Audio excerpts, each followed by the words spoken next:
Good evening and welcome to the Crosstown Rivalry. It's Ankeny Centennial and Ankeny on the Ankeny High School Gymnasium, high above, about 15 rows above the top of the floor. Glad to have you here, everybody. Paul Yeager and Nolan Stribe with you as we get you ready for this one tonight here on the Ankeny Activities Network and CISN. And this is a game, Nolan, when you look at them, again, you've seen this game countless times since the split. It has always been a good thing. Crowd's still kind of late filing in here, but it's a different look than it has since this rivalry started. No Scott DeYoung in this girls' game. I know they've already played the one game before, but when you think about this matchup with these two teams, what do you think about? Yeah, a lot of fresh faces, new coaches. Even Coach Toby hasn't been around all that long, but it's good to see a lot of new players, plenty of talent. Unlike the last couple years, the Ankeny Hawks are the more tenured, senior-laden team.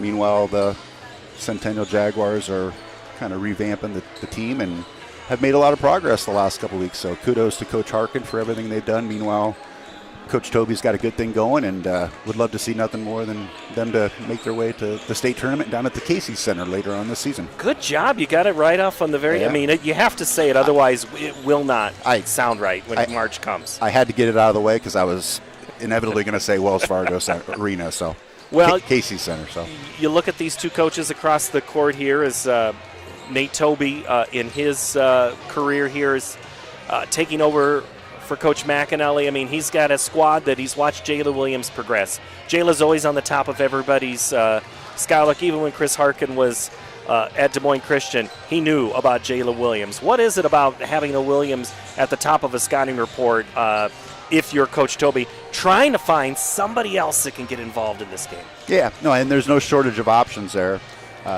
With Jayla in particular, she's going to make some plays that I don't necessarily know you can scout and report against it. She's so athletic. She gets going downhill. I'm not necessarily certain there's much you can do outside of just staying in her way. So you got to make certain she's not going downhill. Meanwhile, you got good shooters, and been real impressed with Ainsley Keene as well as Aliana Aguirre, who have seen her grow up, know her father, know her family very well, and she's going to have a great career, and I would fully suspect she'll have a great game tonight. Jayla had 14 the first time these two played back in December. Ankeny took that ball game. The Jaguars 4-6, a work in progress. They have started the year with 3 straight losses, and then it's kind of been an every other thing. They won Saturday against Fort Dodge. They have no easy task ahead left for them with games against Northwest, Dowling, North Polk and Valley, and Johnson, all ranked teams yet to come on this schedule. But when you look at the progress, yes, Chris Harkin's in the Ankeny Centennial School, but he's still new to the program and hasn't been an assistant for a few years with the program. He had to build, and he's built, and it starts with the young crowd. Absolutely. He's done a good job with the girls. When you watched him probably earlier in the year, there were some young faces that were obviously trying to work through some kinks, but Faith Perpich in particular, I'm going to point her out. She's not a freshman anymore. You look at the program, it says she's a freshman. Yes, she goes to Northview Middle School, but she is a seasoned veteran that will have a great career, and really impressed with how she's contributed to the team. And she's a leader on that team and has been a very key player in terms of the success they've had as things have kind of progressed and improved over the course of the season since it started, late November. We will meet the starting lineups in a moment, but I want to let you know there is a 50-50 raffle tonight, and it is for the after prom, and donations made can be, they're going to be used for both schools, so that's the fun part. We also have unified basketball tonight, so all sorts of fun ahead here, and they just did a quick announcement. The clock says that we should be having starting lineups. We're out waiting for television. We're along for the ride on this one. So I think Mike Baker had to get the lights shut off. Unified basketball. We're going to call that one here coming up at halftime. So that one is always fun. So we have the rosters for both the players. We'll try to get as many of those names included, just like we would for the basketball game, where now we will go across and meet the starting lineups, have our national anthem, and a tip-off coming up here at Ankeny High School on the Ankeny Activities Network, which is built by the Daniel Seifert Real Estate Team on the Carl Chevrolet family of networks.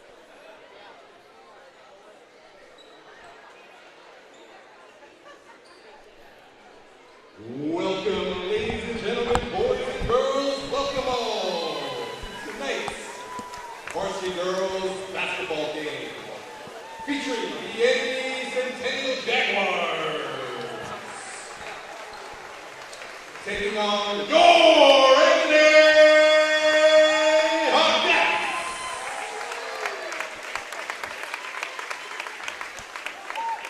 Thank you to our trainers for supporting health, well-being, and safety. Thank you to Grant Waller and Brandon Fury for being here. When our game begins, our referees in charge are Chad Shellmeyer, Jeff Osborne, and Dante Terry. The Jaguars are led by head coach Christopher Harkin, assistant coaches Rachel Schmitz, Liz Bruns, McKenna Gleason, and Patrick Matthews. Starting lineup for the Jaguars. 5'7" freshman, number 1, Faith Purpich.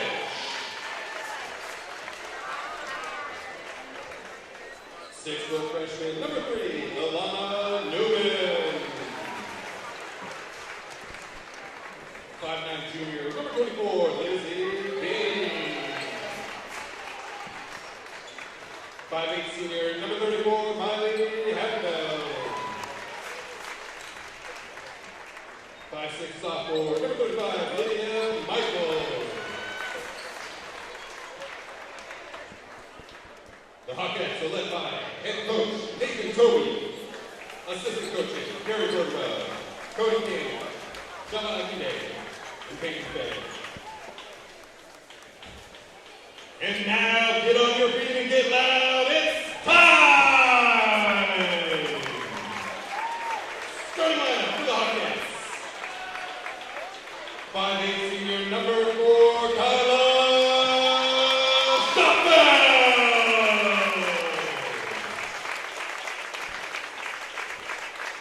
5'9" senior, number 22, Kayla Williams.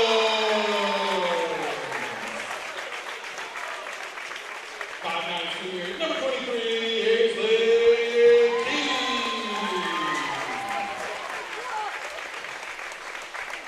6' freshman, number 30, Ali Eden. And 5'11" senior, number 31, Reagan Baldwin.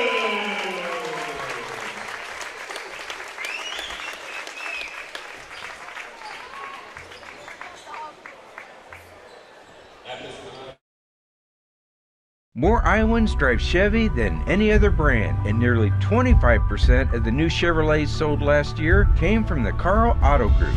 Since 1978, we've exceeded expectations with an unbeatable selection and hard work that makes us your dealer for life. Come see why Iowans trust Carl Chevrolet with locations in Ankeny, Stewart, and Webster City. Your dealer for life, it's the Carl way. At Ankeny Community School District, we know the power of public education.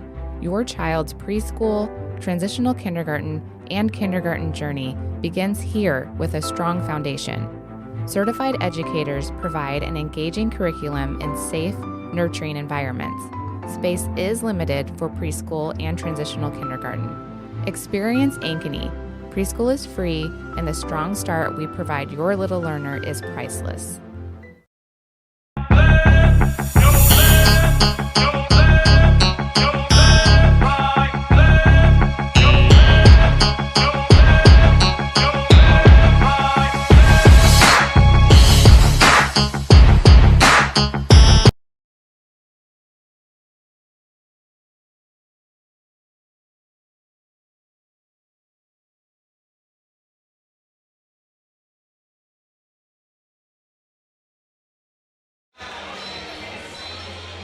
Time for tip-off between Ankeny and Centennial, the Jaguars. Purpich, Newman, Beam, Hatfield, and Michael for the Hawks. It's Shapfeld, Williams, Keene, Aguirre, and Baldwin. Nolan, as you see this game, what do you see as keys?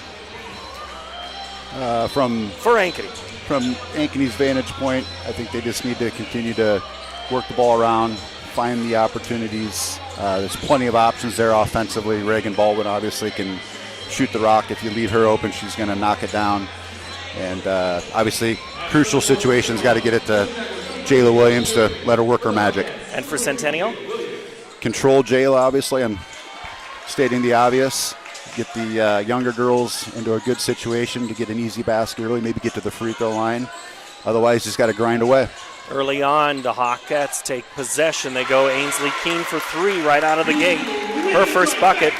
Usually when she gets going, good things go for Ankeny. They lead 3-0. Sometimes Ainsley has a hard time even getting the ball. That was what Northwest did on Friday night. They kind of denied her for a lot. Inside early to Newman on the interior pass. Now it's kicked out to Beam.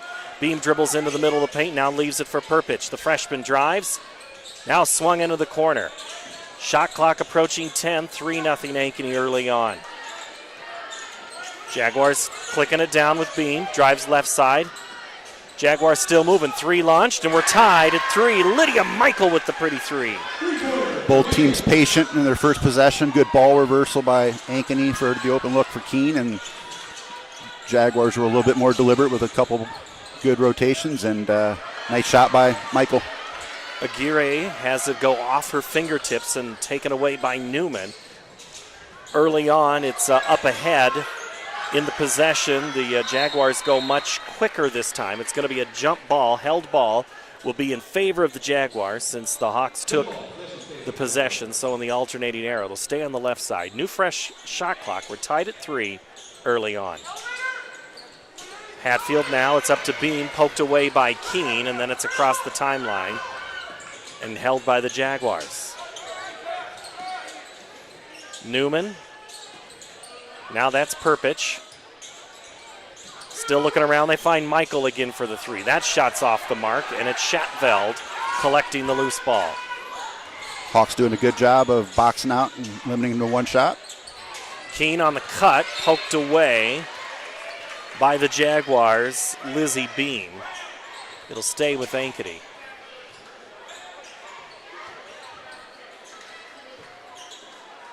Keene to inbound it from the S of Hawks on the right side of your screen. She looks for Williams in the paint, goes to Baldwin out front. Keene in the corner, close to where she hit the opening 3, then she's quickly doubled. And then Baldwin's doubled in that corner. As Baldwin is going to be called for that offensive foul. She probably could have been whistled for that earlier on Friday. She was doing a lot of that front trying to clear out. When you extend the arm, Nolan, usually you're going to get the call not your way. Yeah, official was right there, saw it point blank. Lydia Michael has done a good job of staying up top close. Don't want to give Baldwin any space at all to get the three-pointer off.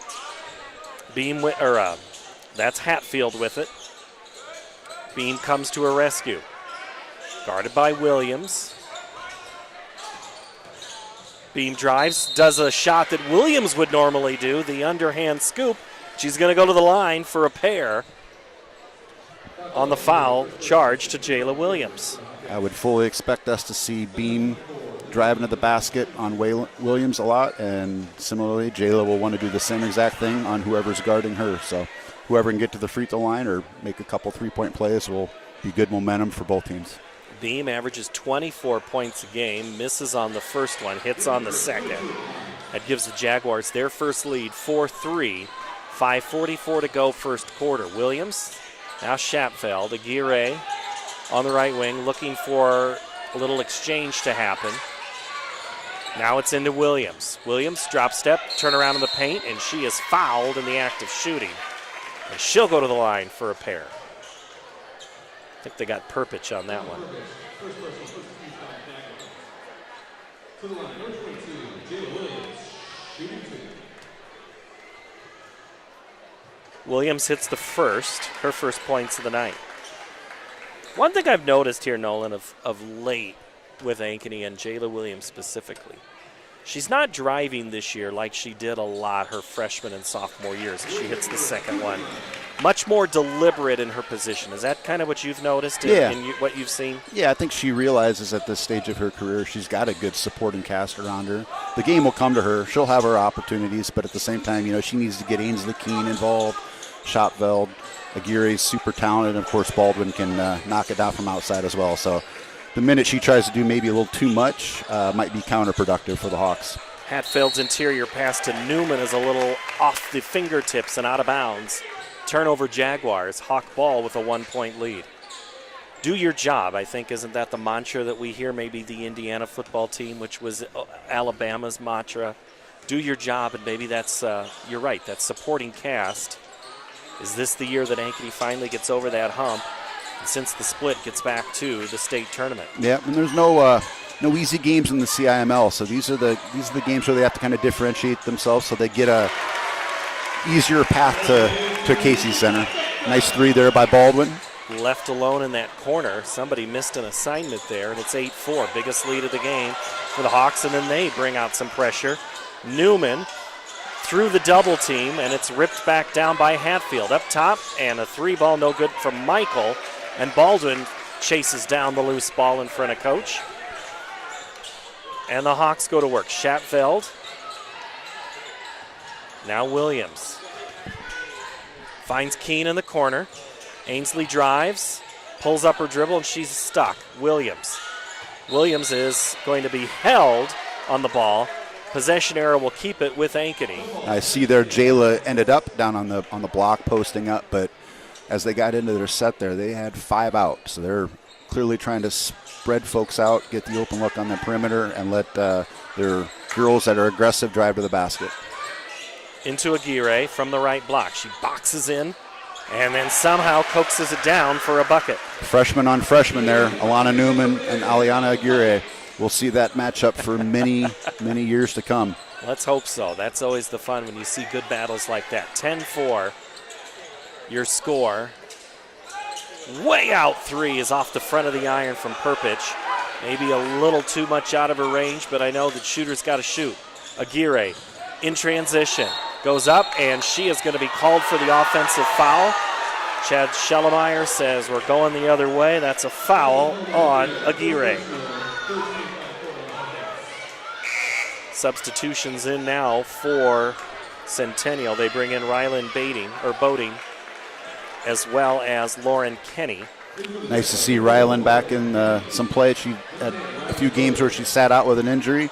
I'm not certain how much she'll play tonight, but she certainly doesn't want to miss her last opportunity to play the Hawks, at least in the regular season. And it was in this game in December where she was hurt, and a big old hit of the head stopped action for a number of minutes.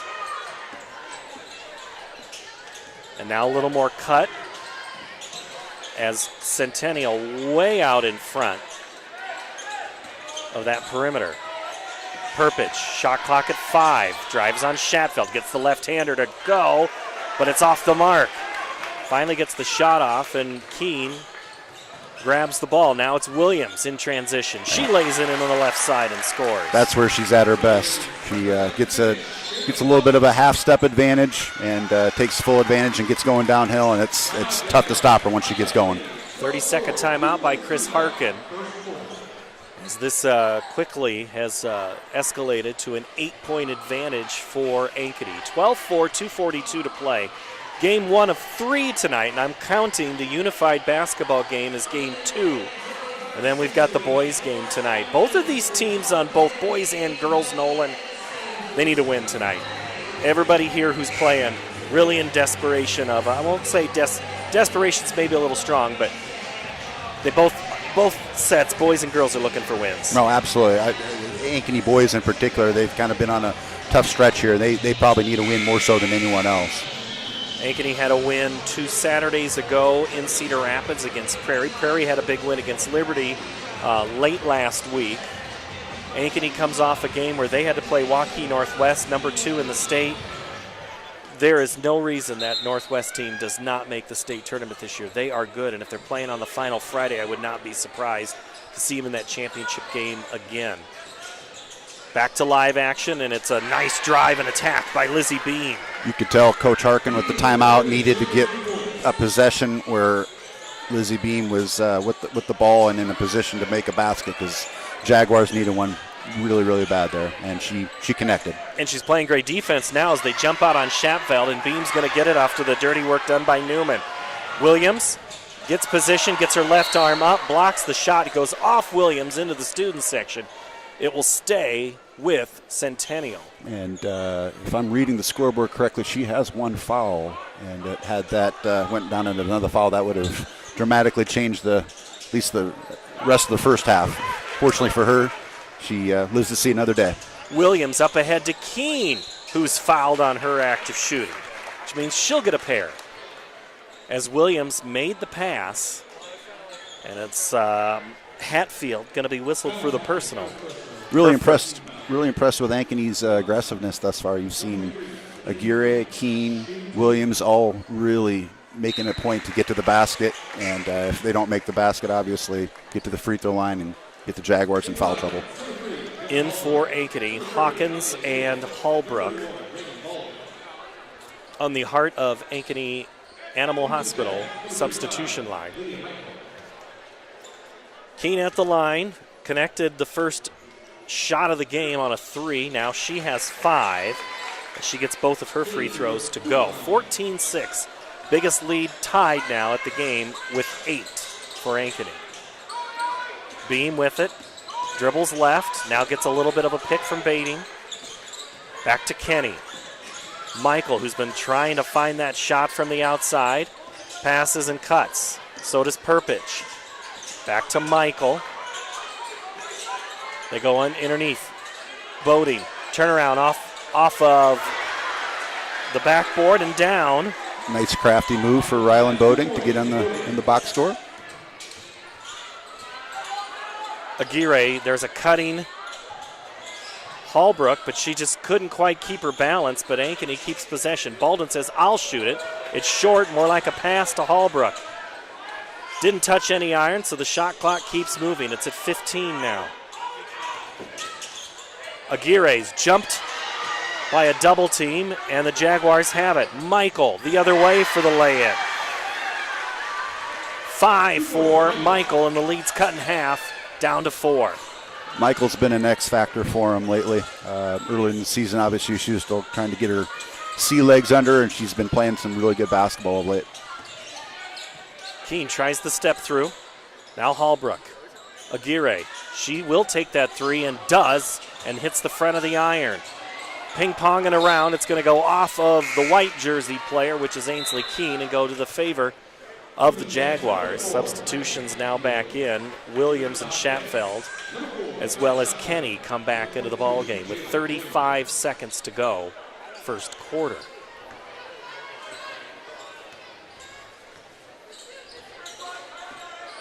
Jaguars can hold it for the entire clock if they choose, and Perpich looks like that's what she's going to do. Double screen set right up there at the top. We'll see if she uses it. Looks like Jayla's cheating off of Miley over here in the corner. Aguirre jumps out. Now it's out to Michael. Her 3 is good. And the Hawks not able to get the shot off. It's a bucket for Centennial, and it's a 1-point advantage for Ankeny through the first quarter of action. Ankeny 14, Centennial 13. You're watching high school basketball on the Ankeny Activities Network, built by the Daniel Seifert Real Estate Team on the Carl Chevrolet family of networks. Searching for a home that combines a resort lifestyle with the comfort of being close to your loved ones? At Epcon Communities, we make building your dream home an easy and exciting journey. Choose the floor plan that fits your lifestyle, handpick the finishes to make it uniquely yours, and leave the rest to us. We'll handle the construction, you focus on the fun part. After closing day, your new home is all yours, ready for you to start enjoying the community, the amenities, and that special sense of belonging. Visit clarityconstruction.com for more. Lydia Michael, the difference in this contest, 8 points for the sophomore, 3 for Beam, 2 for Boding. For Ankeny, it's balanced scoring as well, 4 for Williams, 5 for Keene, 2 for Aguirre, and 3 for Baldwin. All right, Nolan, how many times have you done this before? This is my maiden voyage. You're awesome so far. Thanks to Andy Pollock for making the connection, having you here. What do you see so far in this first quarter? Real impressed with how the Jaguars have got up to compete. Obviously, Lydia Michael hitting a couple shots makes everything a lot easier. But it'll be a dogfight. This is a long game. You could tell the coaches have gone to their bunch early and often, knowing that it's going to be a long, drawn-out affair here. Newman gets the bucket to start the quarter, and the Jags have the lead for the first time in this quarter, 15-14. Kudos to Harkin. Coach Harkin came out of the last 2 timeouts. In that case, it was out of the quarter with really effective plays out of the gates to get the girls that he wants a good look, and they executed in both cases. Errant pass goes the way of the Jaguars. Perpich held scoreless in this first quarter, won't probably stay that way. Hatfield looks left, now passes to the right. Looks for a cut. It's a lot of pass and cut, pass and cut. Perpich eyes up, finds Michael. Michael trying to get to that spot on the floor where she's been in fuego so far. Shot clock at 3, 2. Michael has it taken away by Schapfeld. And let's see what Kyla Schapfeld does in transition. She misses the layup, and it's a rebound for the Jaguars. She was looking for some contact, didn't get it. Newman up ahead over Baldwin. Rebound, Jaguars, and a bucket for Perpich. Nice play there by Faith. Go to the basket, although might have been better off taking one more dribble, making that defender commit to her, and Alana would have probably been able to execute, but nonetheless, she got the O board, put it in. Williams the step through for a bucket, and it's back to a 1-point lead for Centennial. Perpich 3, you bet. Just as you said, she wasn't able to put the ball in the basket in the first quarter, although she didn't really press the issue at all. She comes out and 5 quick points here in the second quarter. Albrecht gets in trouble. Now Aguirre comes to a rescue. Ollie drives left side, powers through. Just missed the mark on that layup. Jaguars look to extend this 4-point lead. Beam all the way, coast to coast. Lay it up and good. Timeout coming from Ankeny. Yeah, you could tell Jayla maybe backed off just a little bit there. She was fearful maybe picking up her second foul there, and Lizzie took full advantage.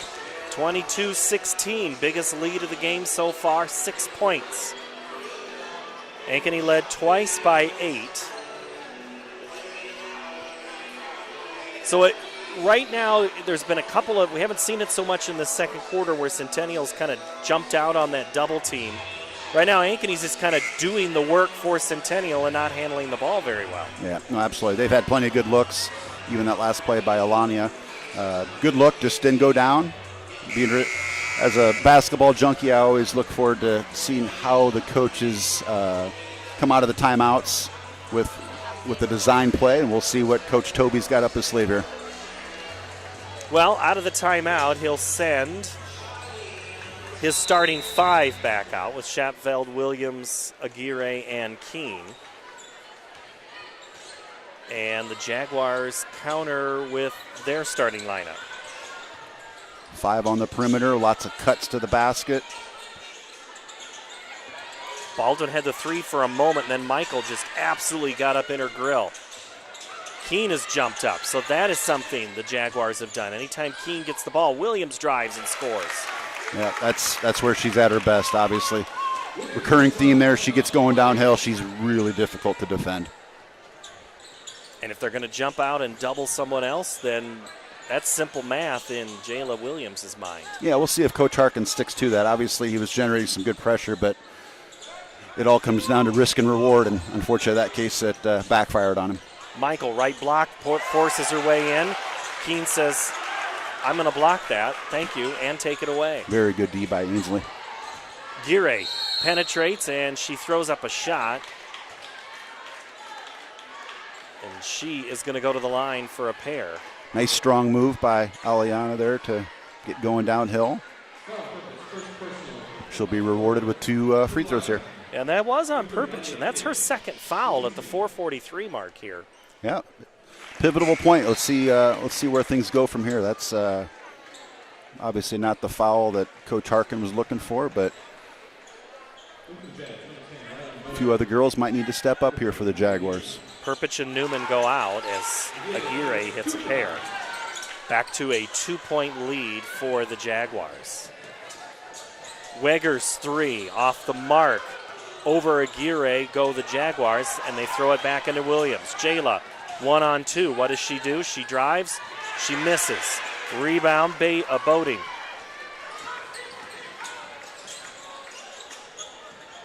Now Hatfield with Michael. Michael in her spot. Yo, thought that thing was down. Good rebound by the Jaguars and a late whistle coming. And that's going to be a foul on the inside, and go into the line is Rylan Boating. And I will forgive me, Rylan. I have a very good friend spelled the exact same way, and I know that it's Boating, and I know that. But I keep saying Baiting. I know that. So there you go, Rylan.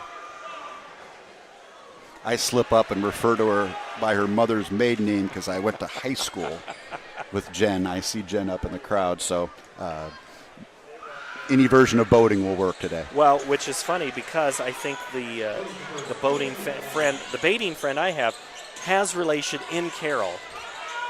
But yes, everybody pronounces things differently. Lots of Baitings in Carroll. That's right.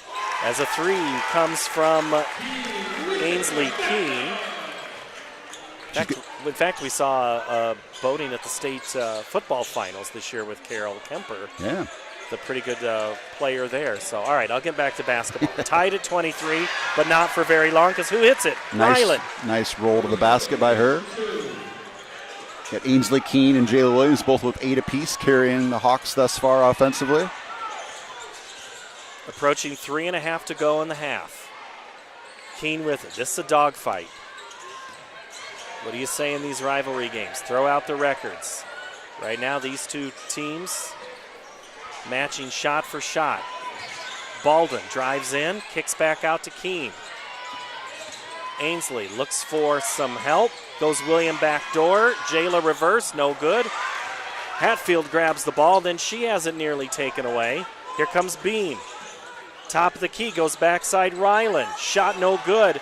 Aguirre trying to tie it up. We're going to say tie up, not a foul. Jeff Osborne makes the call, alternating arrow. We'll take it back the Ankeny way with 3 minutes to go here in the half. Nice play by Boating there, sealing Aguirre. Just shot wouldn't fall. Williams with it. Cross court to Keene in the corner. Trying to go over the defense. Aguirre drives in, tied up again. Gets rid of it, back to Keene. Home fans calling foul. Keene drives in, kicks. Schatveld three, no good. Boating the board. So Toby's got his girls really spread out. Unfortunately, the drawback to that is you're not going to be able to get many boards. And now Ankeny jumps out with a little double team pressure on Beam, who makes him pay, gets past the defense. Beam now with 7 and a 4-point lead for Centennial. Similar to Jayla Williams, you get her going downhill. She's tough to beat. She's a strong girl, aggressive, knows how to put the ball in the basket. Williams looking for Baldwin to set a pick. Williams posting, asking for it. Drops down, kicks in the corner, wide open. Baldwin, backspin, no good. Yeah, Boating. that's not the girl you want to leave open, but Jaguars played with fire and got away with at least that case. The give from Hatfield to Boating is another bucket and another timeout from Ankeny. Yeah, just a big breakdown there defensively. You can't be giving up layups like that, but Coach Toby will get it squared away here at the timeout, get things situated and come out with a better outlook both offensively and defensively. Coming up at halftime, we've got the unified basketball rosters. I see the players all stretching and warming up, and they are getting ready to do battle, so we'll do our part. There's been a couple of name changes and number changes, so we'll do our best to have everything here. So stick around for that coming up at halftime. 6-point lead, Centennial, 29-23, 1:44 to play here in the first half.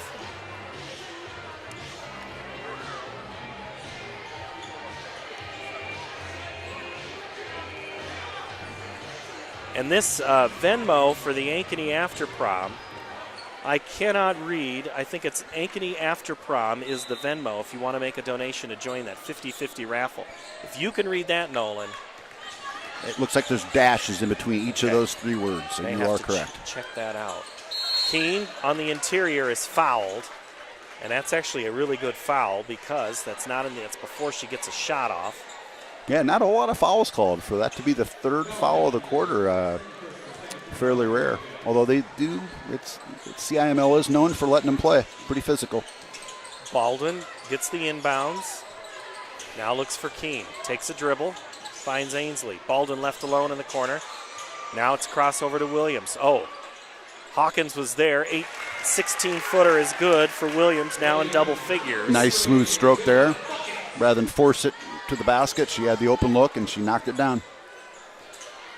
Michael looks left, or looks to find open on left. Now she cuts through. It's Hatfield. Pulls up her dribble. Now she has a white jersey in her face. Gets rid of it. Boating, 15 seconds on the clock, hits it. Williams grabs the rebound. And Ankeny looks to cut into this 4-point deficit. Williams left alone, top of the key three, off the mark.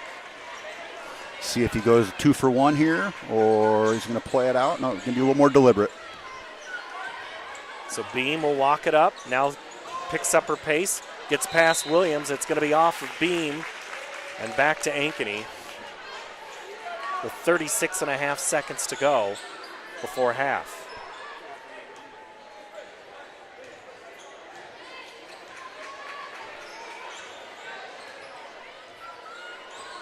Williams looks back at Coach Toby. Nia Uyghur here as another freshman for the Jaguars with some big minutes, with Faith going down with her second foul. Always nice to see freshmen at this stage of the season a little more comfortable and contributing well, even though she hasn't necessarily scored.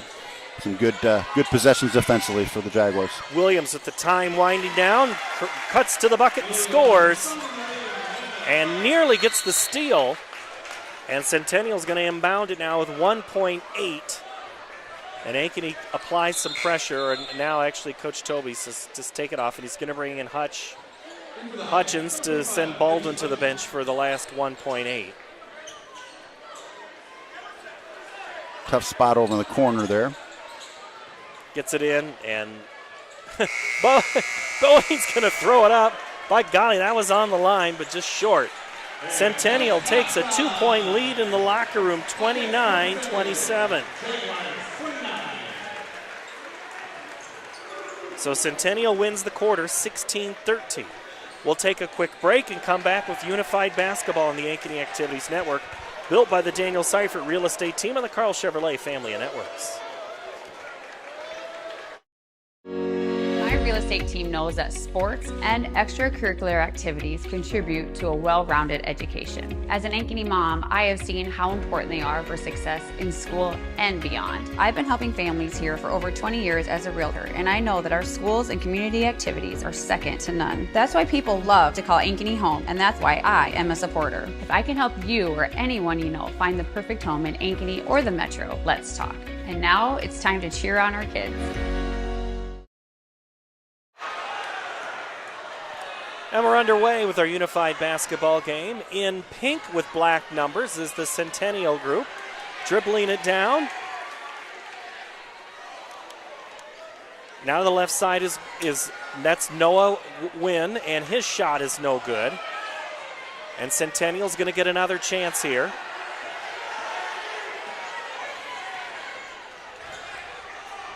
And chasing it down.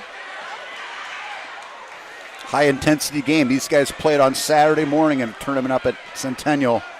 Centennial pulled out the 2-point victory, and I'm certain the Hawks would love to get revenge here on their home court. I'm looking for a 34, and I don't have it. I'm sorry. And it's tipped away. Great defense by Noah. And now going for the bucket and missing is winner Ukalam. And Centennial gets the rebound, and they'll push it up right to left. Kudos to the unified kids that get involved in this. They could be doing a lot of things on a night like tonight, and what better way to help out their classmates than to be involved in a unified game like this. Noah Wynn with the turnaround bucket is good. And now it's Ankeny's turn down on the right side.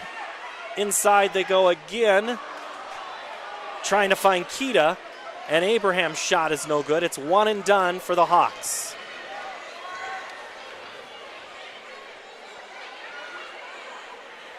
Inside, trying to find 34, and it goes off his hands. Connor Williams helps chase that back down. Gets it back to win. Noah's shot no good. Off the fingertips.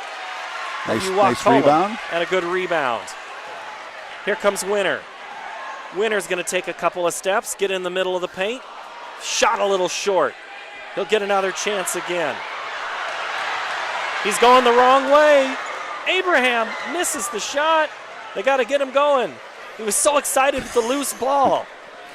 Got bailed out by his coach and teammates there. Almost got tackled by the coach. It's like the old open goal. Down low for Ankeny. Davis Ade's shot is no good. And it's rebound Centennial.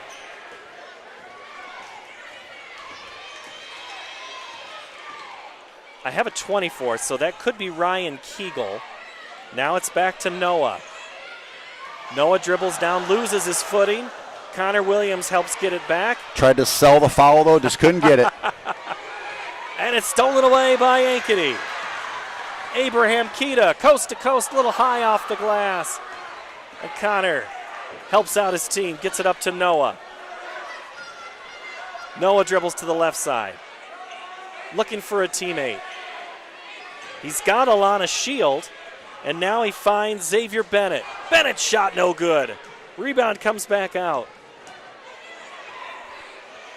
Just saving it before going off is Xavier Bennett. Bennett inside. Turnaround shot off the mark long by Andy Winter. And that bucket is good, or no good. Rebound out for Ankeny. And we're going to have more. Oh, Winter, no bud. Abraham again goes to the wrong bucket. He sees open basket and he wants to take it. And it goes off of his hands, out of bounds. And we may have a quick injury. Getting back up, I think, is going to be Winter. Oh, they're looking at his ankle. He's a big boy. He is. He's been playing pretty tough there in the paint. There we go. There we go.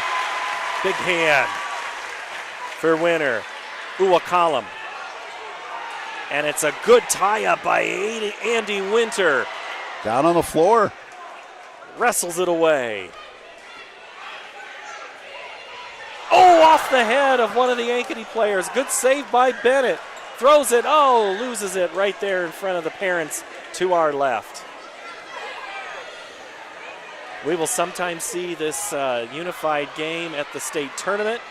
It's good whatever venue you get, and it's now going to be back to Centennial. Bennett has a guy. He's got Andy Winter on the right block.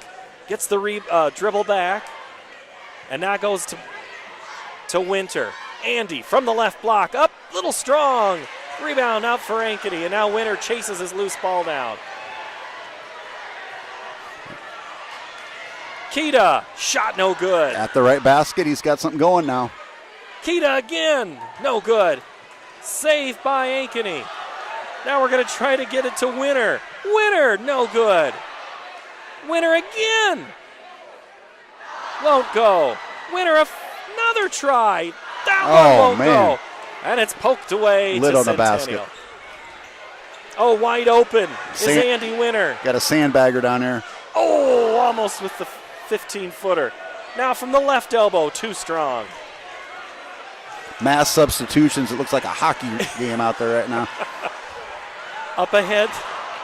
I don't know if Winter is still supposed to be in the game on that big mass substitution. He didn't get the memo. He's staying. All right, dribbling now is Ella Baumgartner. And Ella fights for the board. She puts it back up. Misses. Gets the shot again. Ella's shot is There we good. go. I think Ankeny's onto something. They got 8 players out on the floor. Matthias Pfizer. He's facing a little bit of There you go. Good full D. court pressure. Winter going to play some pressure.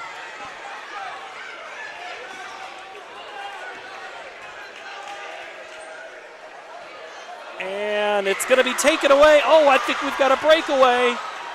coming for Charlie Coppin.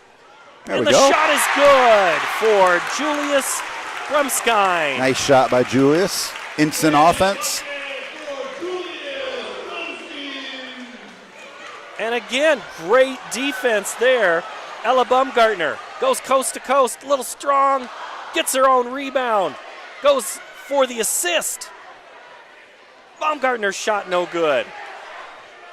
Back again for Ankeny, and it's another bucket for the Hawks. Julius Brumskine. Instant offense. Baumgartner going to steal it again, and she does. The one-girl full-court press. Her defense, and then offense, spin around and good. She's rewarded for all of her good defense there with a basket. Good job by Ella.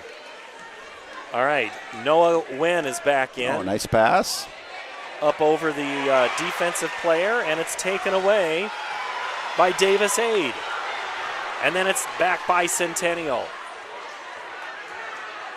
Now we got some tempo going, and it's a steal underneath the basket. 8-footer from the left side, no good by Aid. Aid gets his own rebound, goes back up, same spot again, a little short. He's going to get another chance. Davis, the bucket.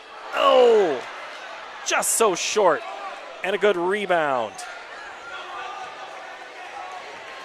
by the Jaguars. Xavier Bennett chases it down in front of the coaching staff. Nice shot, front end, no good.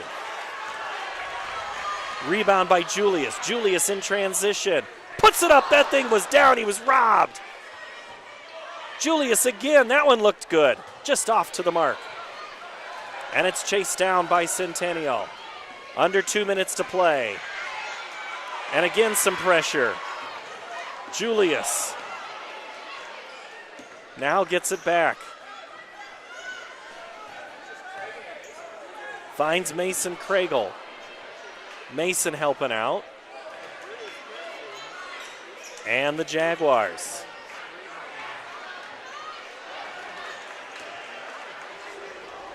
Into the corner they go for Noah. Oh, wide open. Ooh, that was a heck of an interior pass to Bennett. Shot goes off the mark, and it's taken by Julius. Julius looks to give it up. Mason helps out. Mason looking to pass. Goes down low. He was trying to get it to Maddie Robbins, and it just went off her fingertips. We got a minute to play here. Head up for Andy Winter. Winter's shot no good. Charlie Coppin. He's got a, he knows there's a defender on his pocket. Nice pass into the bench. It'll stay, now it'll go Centennial. Andy Winter. Heads up, bud. Oh, right at the baseline. Saves it. Oh, that thing just about went up off the top and down, and it does go in finally. Was that 22? No, it was 7. 7. Xavier Bennett. Xavier Bennett with another bucket. 15 seconds left. See if the Jaguars can get another basket here.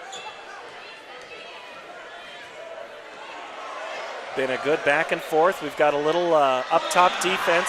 Oh, and it's taken away by Julius Brumskine. Julius at the buzzer. No, won't go. And that ends our crosstown rivalry tonight on the Ankeny Unified roster. Thank you so very much. Your coaches for Ankeny, Ashley McCoy, Campbell Ingram, and Brooke Johnson. For Centennial, it's Carter Shuddy, Eli Starr, Lily Larson, and Eiley Fair.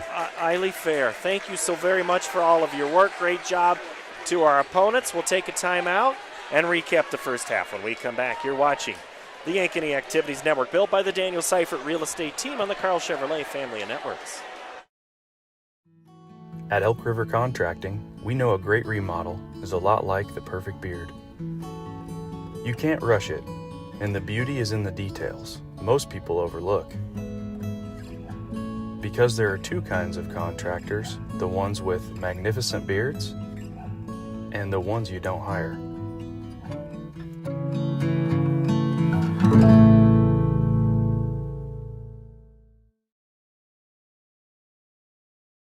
We're here at US Cellular, Frost Days, where our customers get exclusive deals just for them. It's like we got our own special club. Should we show them?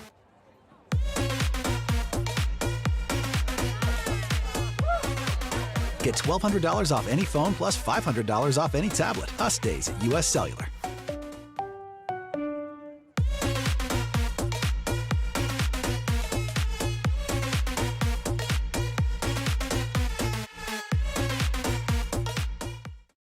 Phones were made to help us connect, yet somehow they've made us less connected.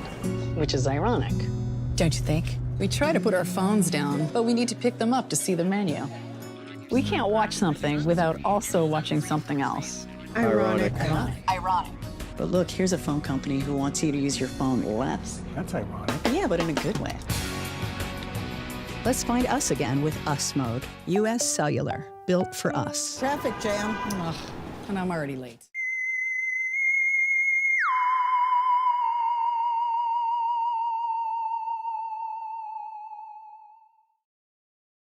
So when an athlete walks into Nick Jarash Fitness, the one thing we want them to know is that this is a phenomenal community. We have the best coaching. We have the best technology.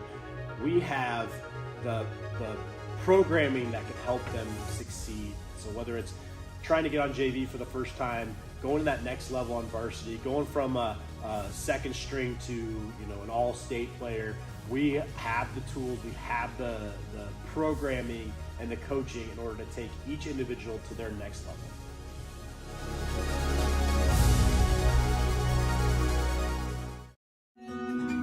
What if you could create memories that would last a lifetime? That would be pretty cool. Well, now you can.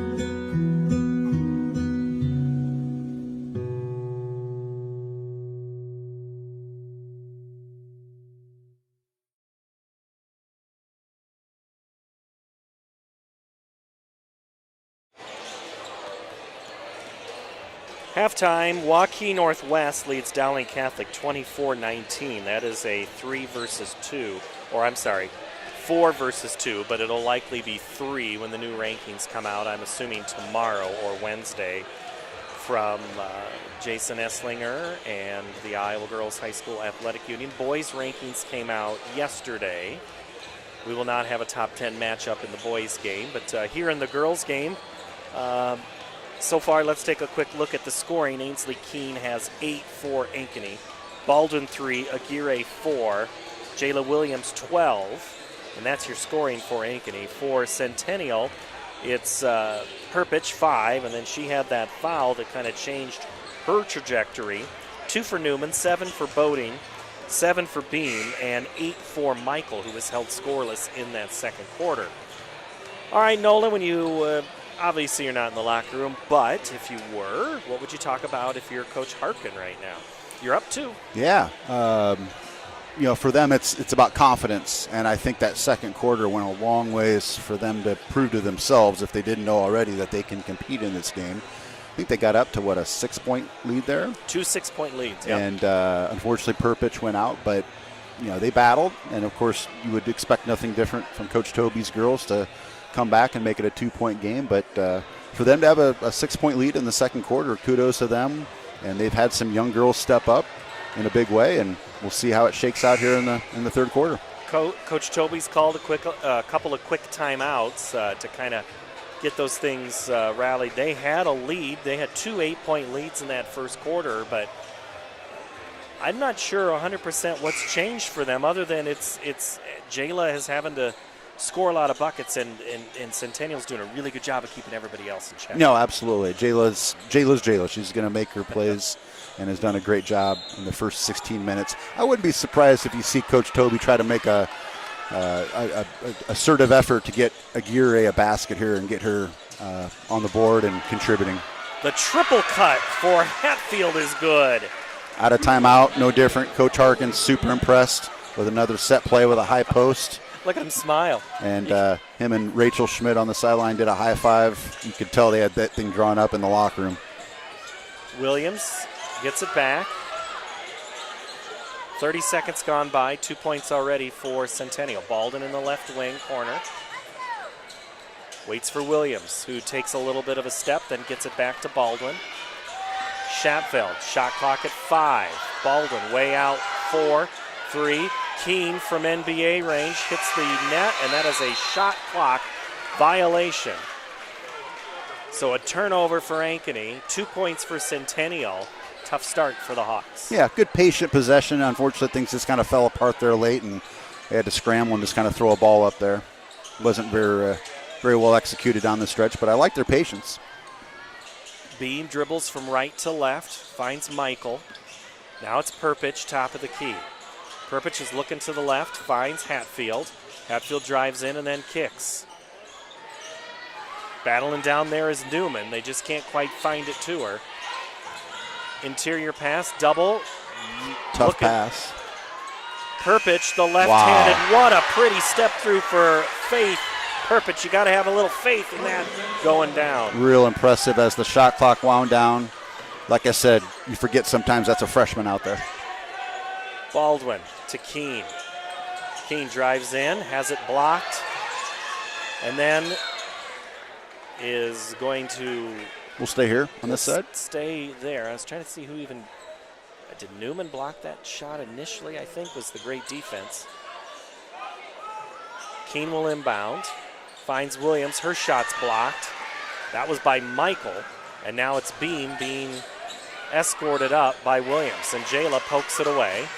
Jayla, 2-on-1. And she's going to get a three-point play opportunity as she coaxes Beam into a foul. Highlight reel material there. Picking up a girl through quarter court. Gets the steal. Does it all by herself. Nice spin move. I'll have a chance for a three-point play. 6:02 to go, third quarter. Jaguars lead 33-29, and that's how the score will stay. Keene gets the missed free throw by Williams. Keene on the baseline for a cutting Jayla. In the paint, no good. Jayla, the putback, she's going to get another chance for some points as she's fouled. Real good aggressiveness on her part. I think the Jaguars are losing track of her a little bit because she was screeching right down the middle of the lane there for a basket and get to the free throw line and see if she can take advantage of it. And that was created by Keene in the hustle off the missed play. And Williams now, uncharacteristic misses back-to-back free throws.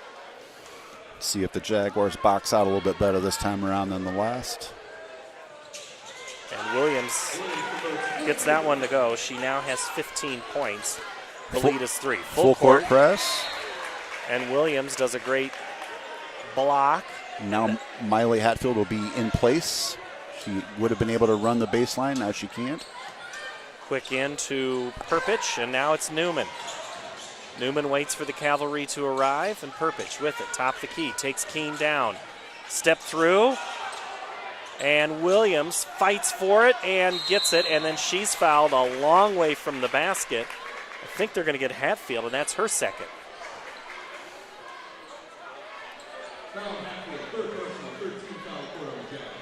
And that's the third foul on Hatfield. Ankeny can take the game back to a tie. They can hit that three, and fouled is Williams, way out front by Michael.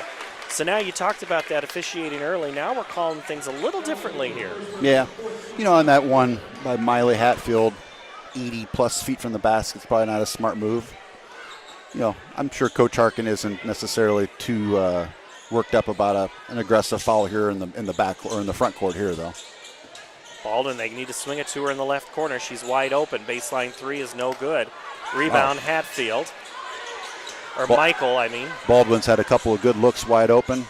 Usually see those fall. Unfortunately for her, couple good looks just haven't fallen quite yet. Beam gets past Keene, and she's going to get a chance for some free throws on the foul.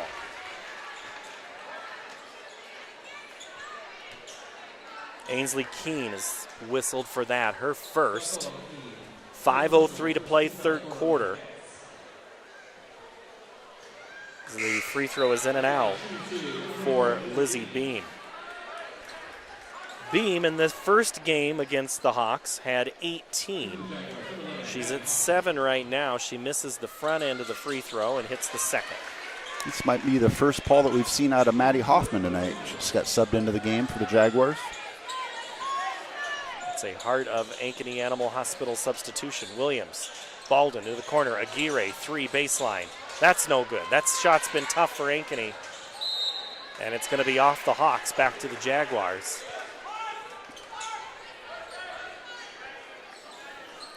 Student section starting to make their way into the gym. Looks like Centennial might be in some form. No, I can't say that. That's only one jersey. I'm looking at the unified jerseys.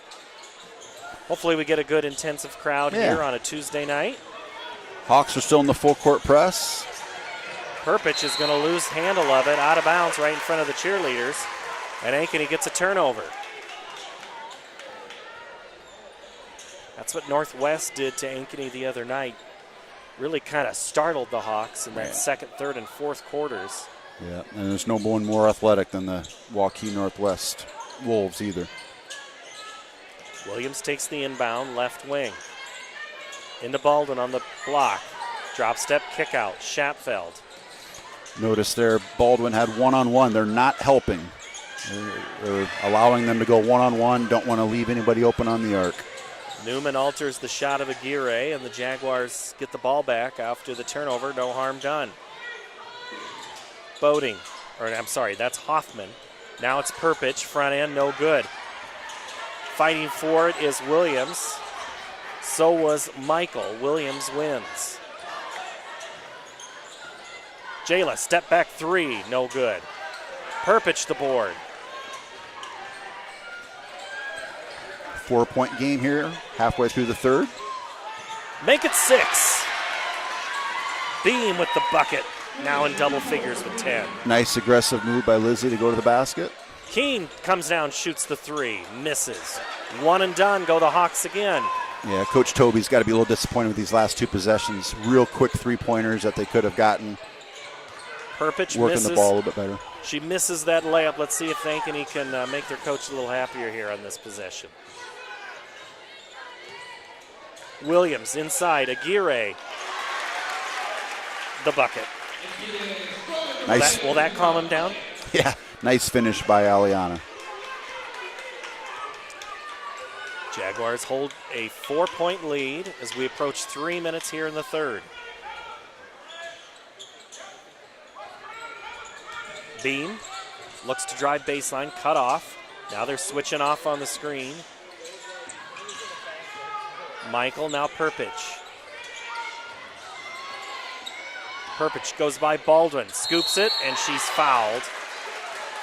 Yeah, I could tell Faith, she liked that matchup, considering she's got a little bit of a quickness advantage over Reagan Baldwin there, and just kind of sized her up and got to the basket. Probably not a great look, but she was able to get to the free throw line.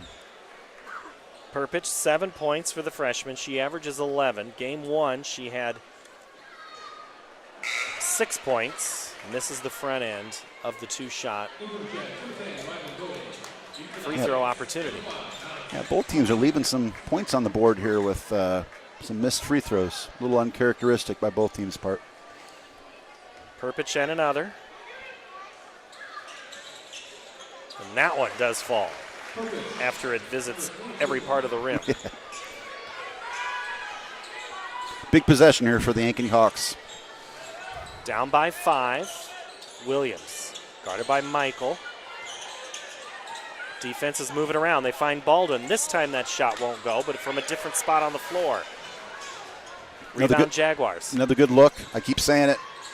I'm wondering if one will eventually fall here. All 3 of those have been really good looks for Reagan. Perpich at the logo. Pulls up her dribble, down Michael. Hoffman was cutting, but no open look. Boating flashes and moves. Boating now on the right wing, guarded back by Baldwin.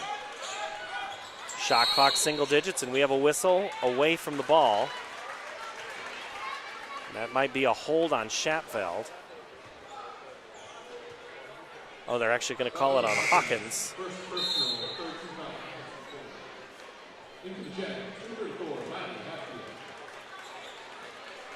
Into the ball game, or out of the ball game, goes Perpich at the 2:02 mark. Beam. Boating. Nice 6-player post move and scores.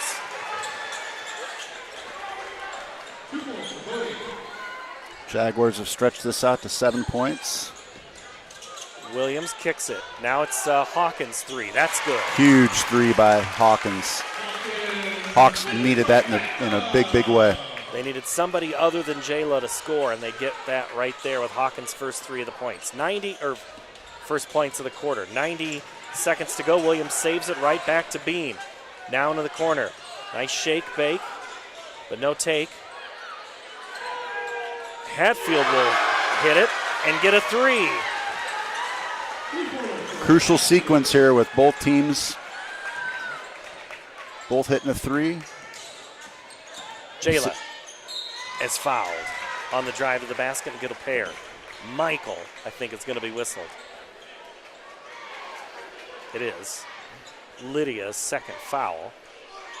Scoreboard says 1, but I had her down already for 1.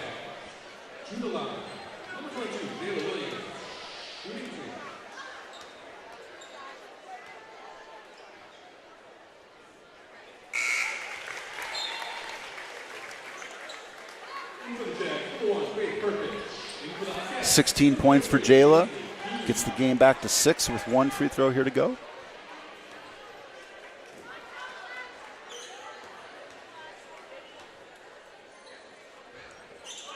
Second one is good for Williams, now with 17.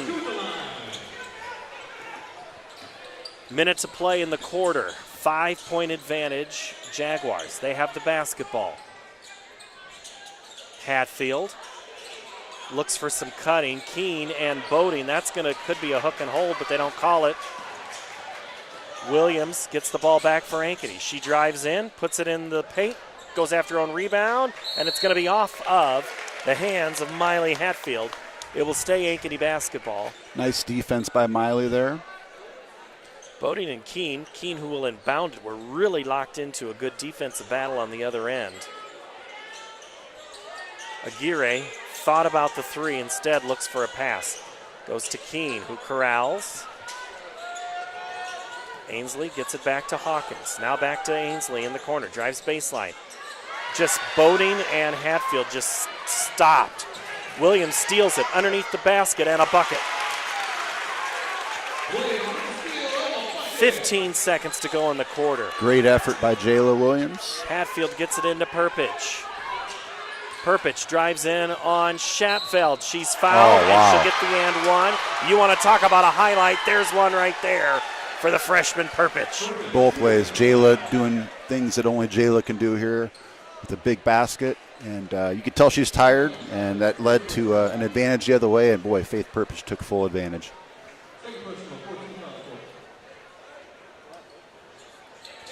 Perpich gets the and one. And a quick substitution as Aguirre goes out. Baldwin comes in with 7 seconds left. We'll see Jayla get downhill here. See how much help comes from other girls with the Jaguars. Was 4-3. Williams into the corner. Hawkins three. Good at the buzzer. Great play.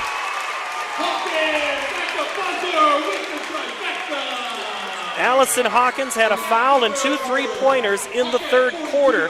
She hits it to give her 6. The lead is 3. Jaguars will have the basketball when we return to Ankeny High School here on the Ankeny Activities Network, built by the Daniel Seifert Real Estate Team on the Kyle Chevrolet family of networks. More Iowans drive Chevy than any other brand, and nearly 25% of the new Chevrolets sold last year came from the Carl Auto Group. Since 1978, we've exceeded expectations with an unbeatable selection and hard work that makes us your dealer for life. Come see why Iowans trust Carl Chevrolet, with locations in Ankeny, Stewart, and Webster City. Your dealer for life. It's the Carl-O-Way.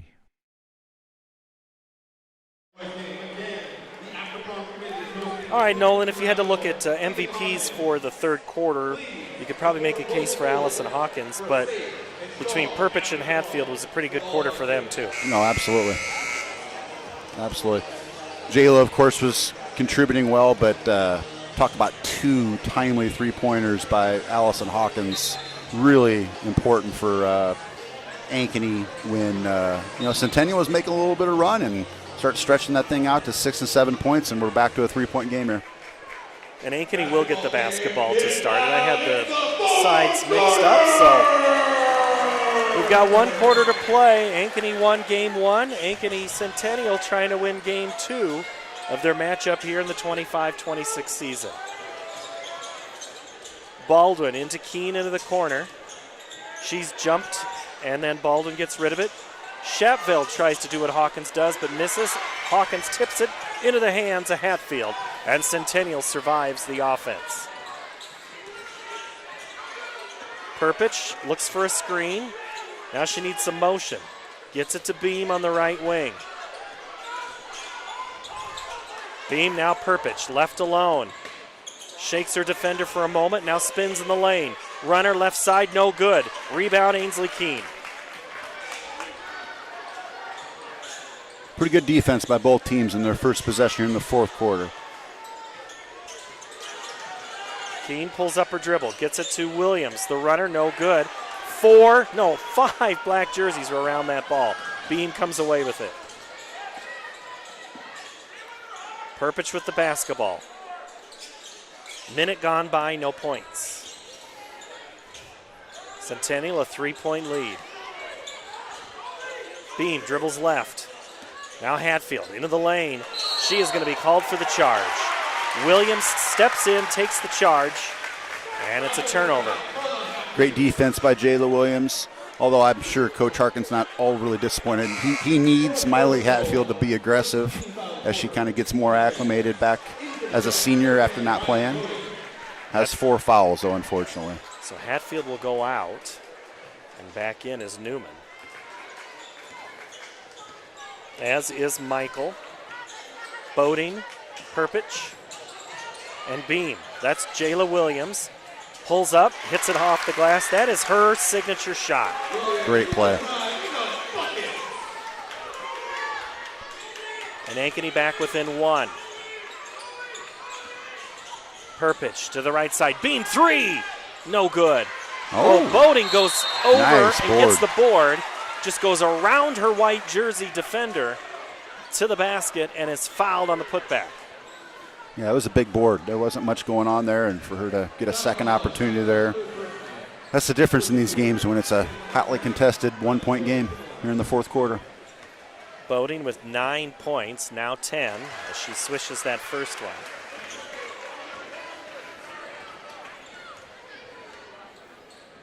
Boating, one of 3 seniors on this team, or 3 returners on this team, I should say, as she hits a pair. So Boating, you had said, I think earlier, has just kind of slowly gotten back. I would say she's running tonight. Oh yeah, no, absolutely. She's got it going on now.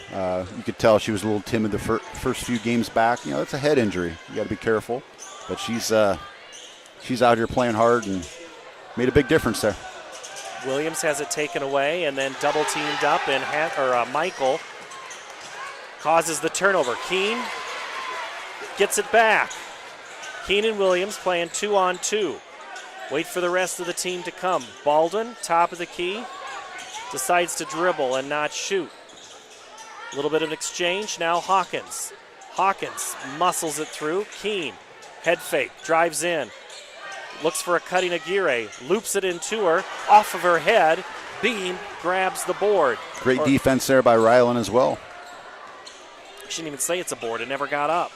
Off the ground. Looked like that kick last night. And one coming for Lizzie Beam. And Lizzie had been quiet there for a while. Not to say she wasn't playing well. She just wasn't contributing much on the offensive end. And big play there to take it to a 5-point lead with a chance to take it to 6 with 5 minutes to play. And boy, Beam felt it. She was moving backwards just the moment that ball left her hand. So now Ankeny, 5:22 to play, down 6. It has not been easy tonight getting good, clean shots. Jaguar defense has been all over them. And then they turn it over right there. They were trying to do the give and go. Coach Toby calls for some full court pressure. Yeah, no, it seems like things have come much more natural for the girls, for the Ankeny girls here with full court pressure. Get a couple easy baskets. It's incumbent upon the Jaguars to take care of the basketball.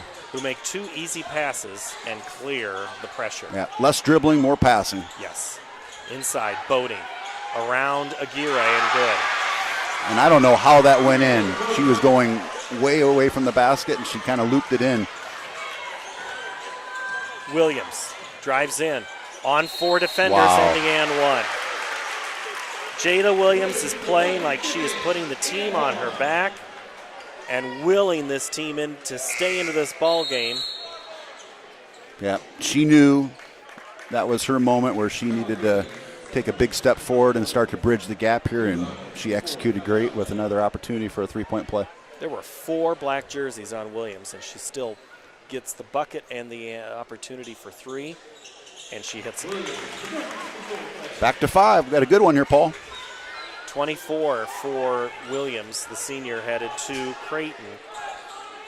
4:44 to play, Nolan. All right, Jaguars offense has been clicking. Let's see what they do right here. Hoffman, or that's Newman, I mean. Into the corner, Bean, you bet, right? Thought that was down. Aguirre has it ripped away by Boating. Aguirre thought A, she had position. B, she thought she had the ball. And she's making the claim that she's hit in the head, or in the neck at least. Doesn't matter. She was whistled for the foul. 3rd on Ollie. You could tell these last few possessions, Coach Harkins made a point to get the ball, or at least a play design for Rylan. She's feeling it and takes full advantage of the opportunity again. Real aggressive. Taking advantage here at the free throw line. It's the front end. 6 and 7 point advantage for the Jaguars. Timeout on the floor. And Ankeny is looking up at the scoreboard, down 7 here from Ankeny High School on the Ankeny Activities Network. At Ankeny Community School District, we know the power of public education. Your child's preschool, transitional kindergarten, and kindergarten journey begins here with a strong foundation. Certified educators provide an engaging curriculum in safe, nurturing environments. Space is limited for preschool and transitional kindergarten. Experience Ankeny. Preschool is free, and the strong start we provide your little learner is priceless.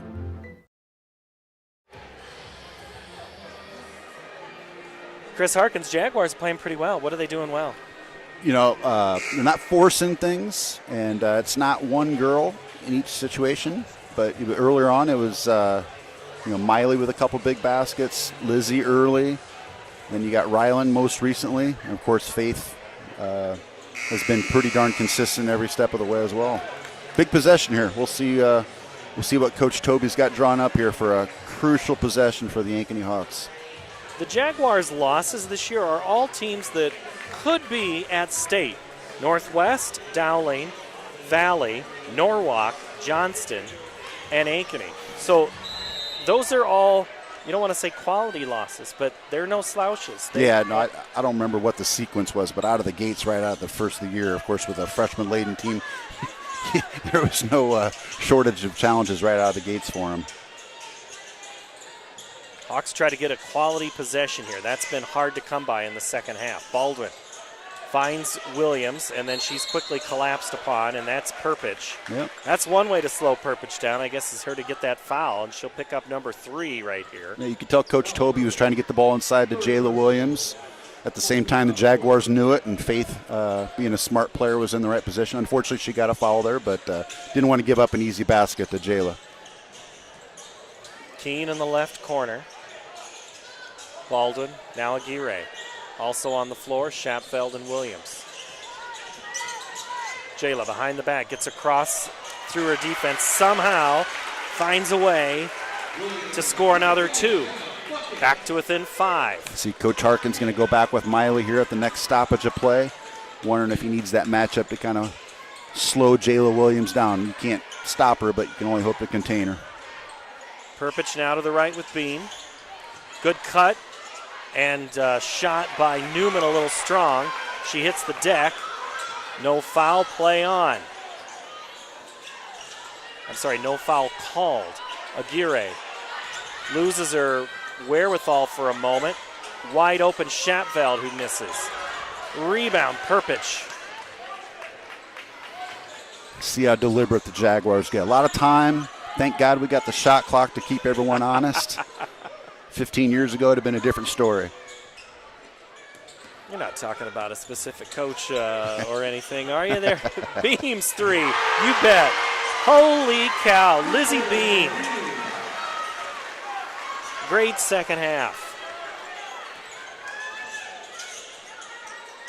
Baldwin's 3 is off the mark. Schapfeld grabs the board and now gets it to Aguirre. No cut. Ollie drives, muscles through, no foul. Swallow the whistle there. And Aguirre is just going to play tough defense, trying to disrupt the flow. 8-point game, 2.5 minutes left. It's crunch time for both teams. Ankeny needs a stop here. The Jaguars get 2, if not 3. They might be able to warm up their cars. Newman holds it for a long time. Beam. Shot clock at 5. Beam to the left side. Now 3. Shot is blocked by Williams, and that'll be a shot clock violation. Great D there by the Hawks. Ankeny has life, 159. Down 8, but they have to get some scores and stops to keep it close. So Coach Harkin's been able to get Miley back in. I could tell he wants her to defend Jayla, try her best to contain her, but Coach Toby's got a timeout call here. Let's see what he's got drawn up. 1:57 to play. Centennial 57, Ankeny 49 on the Ankeny Activities Network. Built by the Daniel Seifert Real Estate Team and the Carl Chevrolet family of networks. At Elk River Contracting, we know a great remodel is a lot like the perfect beard. You can't rush it, and the beauty is in the details most people overlook. Because there are two kinds of contractors, the ones with magnificent beards and the ones you don't hire.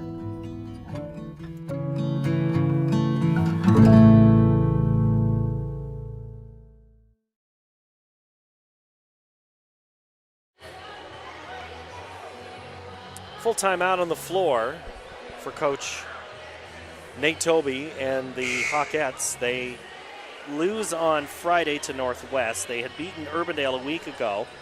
They're at Valley on Friday, then the game with Waukee and Johnston.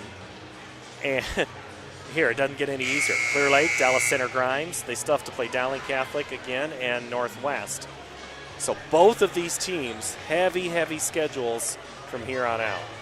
Yeah, and a rivalry game like this, there's some higher emotions, but I think both these coaches recognize they got to play the long game. There's a bigger prize here, of course, but in the meantime, a lot of pride on the line in terms of bragging rights, at least for the second game of the year. Williams off the screen. Baldwin a little too strong on that pass to her. Keene with it. Drives on Beam. Boy, kind of forces her way through it. It's going to be chased down by Bodie. And now Ankeny may have to start fouling. I'm not sure who you foul because everybody they put on the line so far has been dynamite, including Perpich, who has the ball now with 90 seconds to play. Beam's been great. Boding's been great.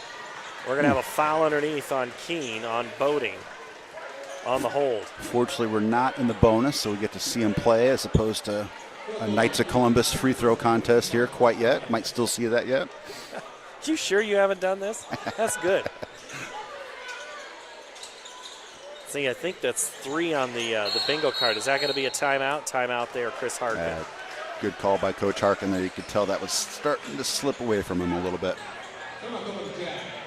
All right, so the Jaguars' upcoming schedule, they, again, Northwest is their opponent on Friday, then Urbandale, then at Dowling. They'll play number 10 in Class 4A North Polk, and Valley to close out their month of January before we flip to February. So we knew this game would be close, but this second half's been a lot of Jaguars. Yes, it has.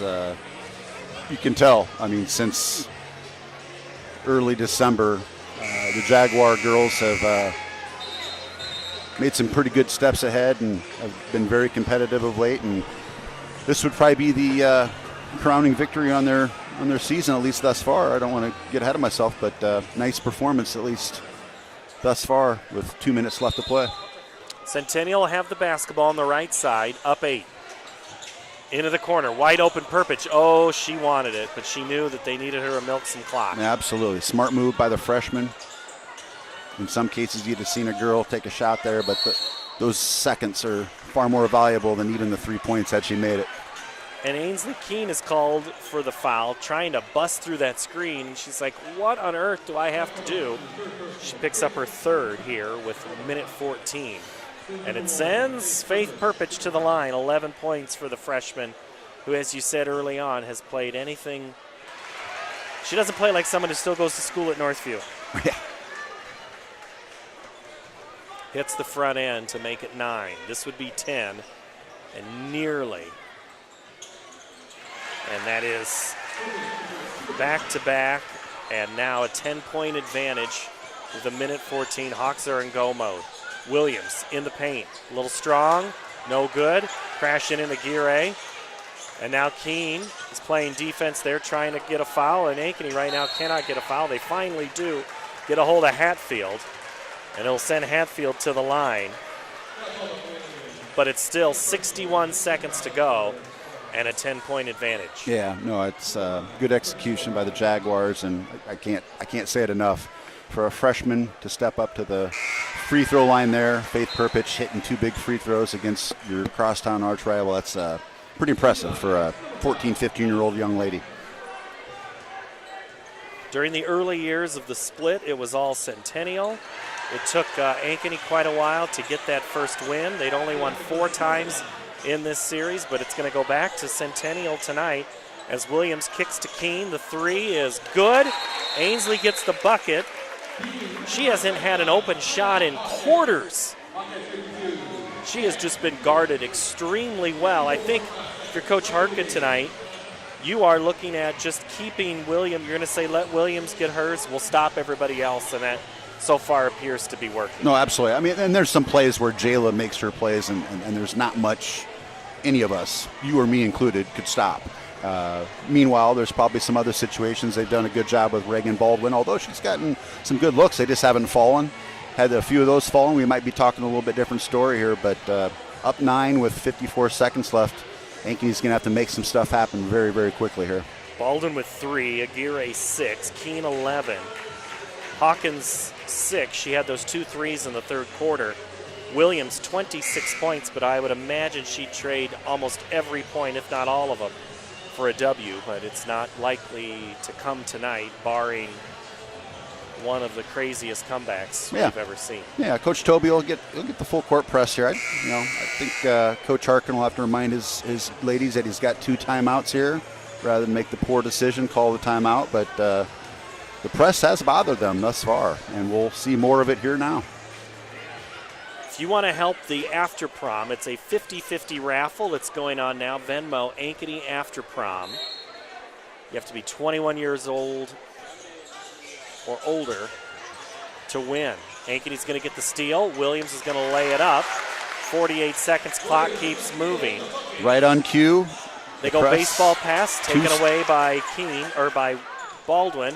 Now it's Williams again, and that shot's good.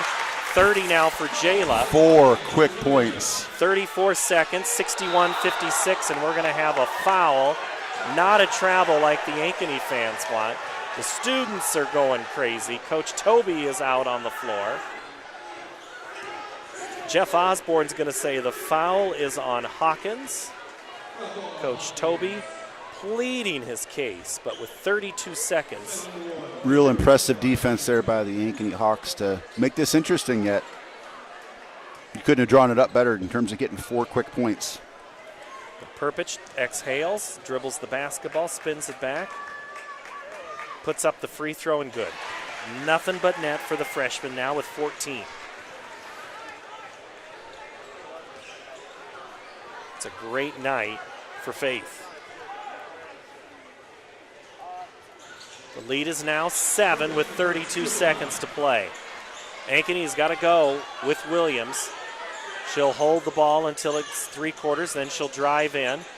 She is going to miss the layup, And now Ankeny's going to try to foul. They'll try to trap, and Baldwin finally gets a hold of Perpich.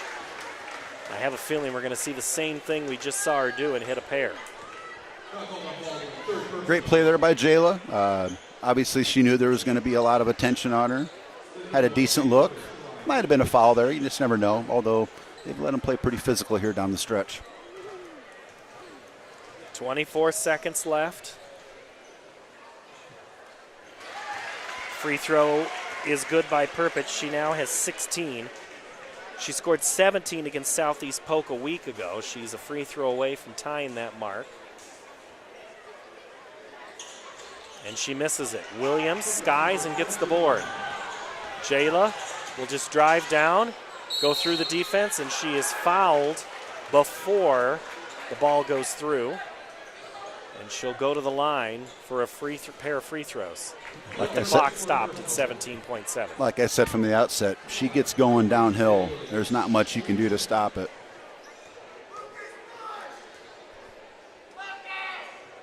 .31 points for the senior.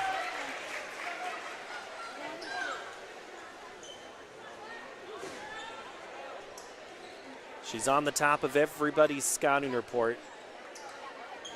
Jaguars need to stay out of the corners here. That's where they've had their problems. Inbounding the ball in the corners and then get the double trapped. 6-point lead for Centennial with 17 seconds. Getting it in is Hatfield. Eventually she calls timeout. And again.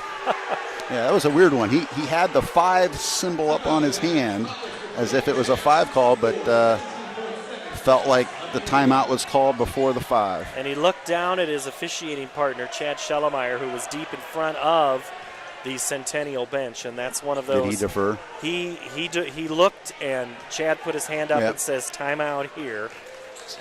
So in that case, I think amongst the chaos, he probably didn't hear it. Chad's obviously in a better spot where he heard it, and Chris Harkin was fortunate enough to get the timeout call. And the official is having a conversation with the students. He goes, you went 1, 2, 3, 4, 5. It's not quite that way. He goes, it's a little. Yeah. See, I enjoy an official having a conversation with the crowd. I think that more of that needs to happen. No, absolutely. And then the fans realize that they're just humans as well. So there's a human element to it as opposed to just barking at them all the time. I'm just glad the students are here and they're into the game. Oh, absolutely. I'm guessing we'll hear them a little bit more in this boys contest. So Centennial's going to inbound the basketball. They have a 6-point lead. Hatfield gets it in to Perpich, and she turns it over. Baldwin turns around, shoots, misses the shot. Williams put back up. She's fouled with 11 seconds to go. And again, a chance to hit shots. But here's the other thing. That's Perpich's 5th foul. Oh, boy. And Ankeny did not foul her in that corner. They were waiting for the turnover. So Perpich is out and her 16 points. That changes this just a little bit. Reagan Baldwin had another great look. There will be another game later this year where I'm sure she'll get those same looks and they'll go down. Unfortunately, they have not tonight, and that's probably the difference in the game up until this point. What do coaches say? Shoot or shoot. Keep shooting it. Williams hits the 2nd, so the lead is 5.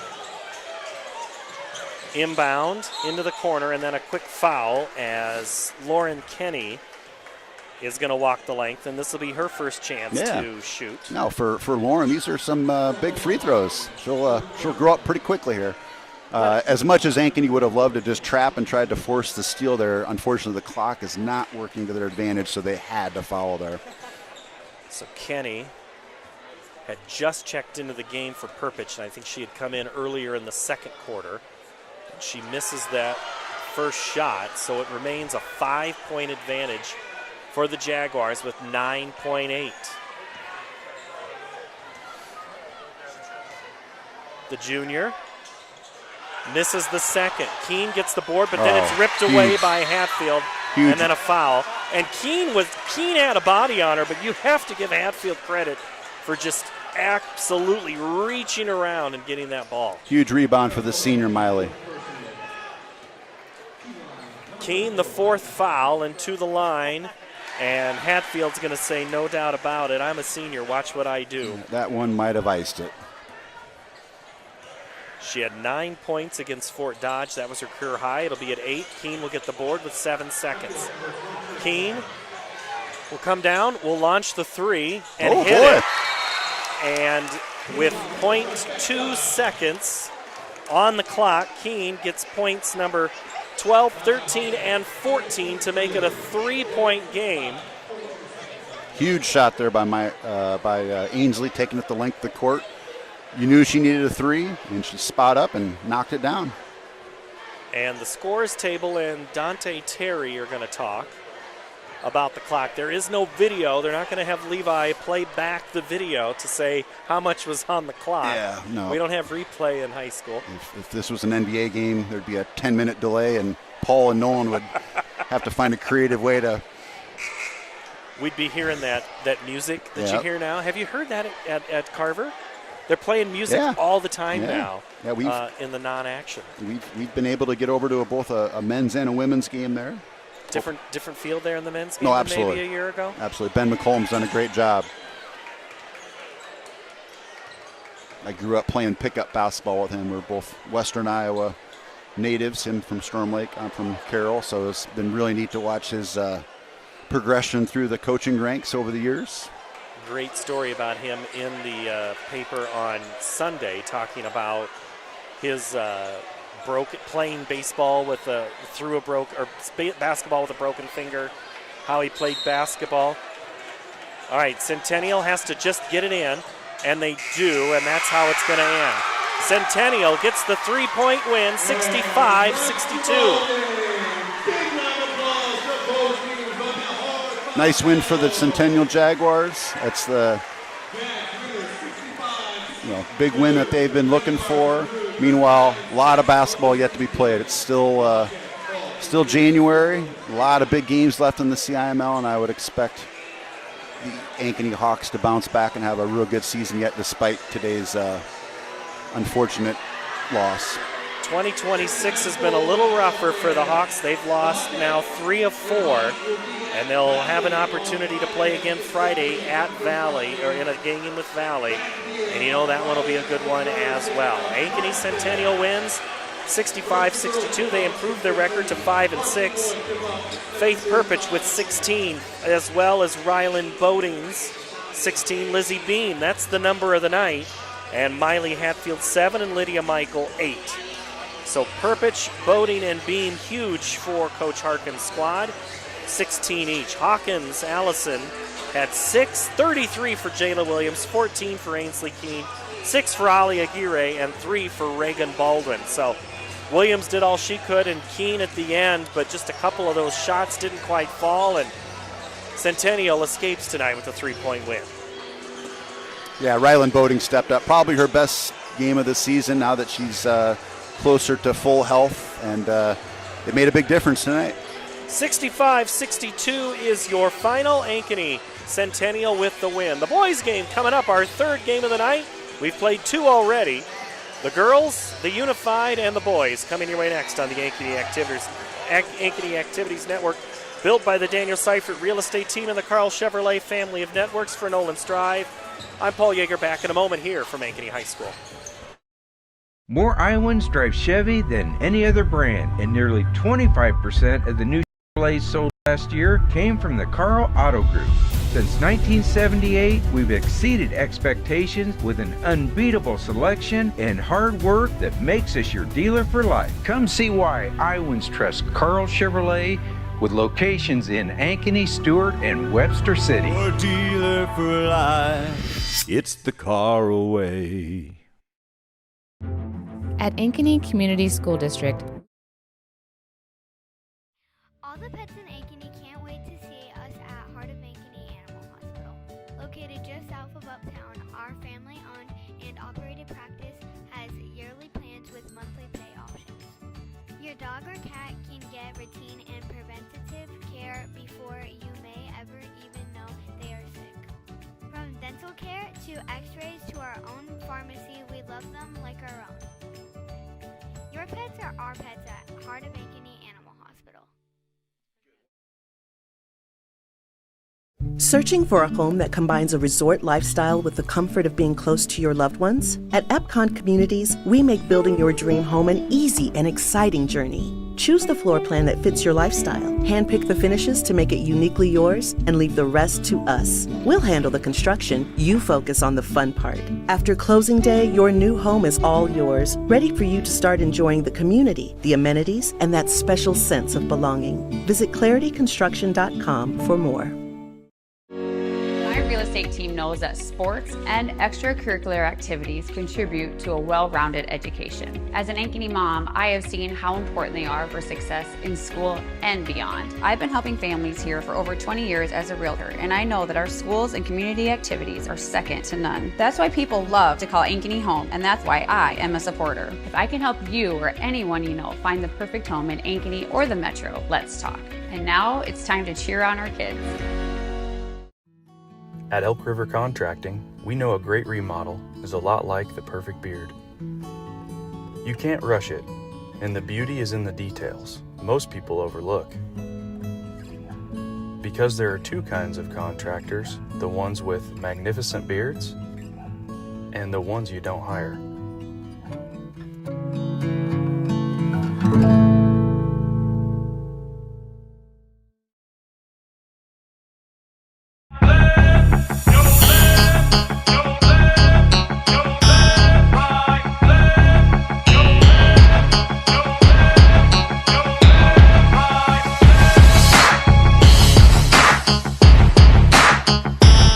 We're here at US Cellular, Frost Days, where our customers get exclusive deals just for them. It's like we got our own special club. Should we show them?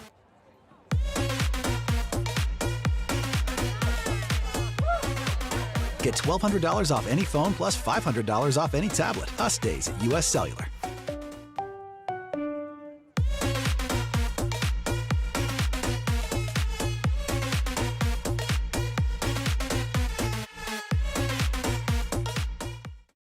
Phones were made to help us connect, yet somehow they've made us less connected. Which is ironic. Don't you think? We try to put our phones down, but we need to pick them up to see the menu. We can't watch something without also watching something else. Ironic. Ironic. But look, here's a phone company who wants you to use your phone less. That's ironic. Yeah, but in a good way. Let's find us again with Us Mode. US Cellular, built for us. Traffic jam. Ugh, and I'm already late.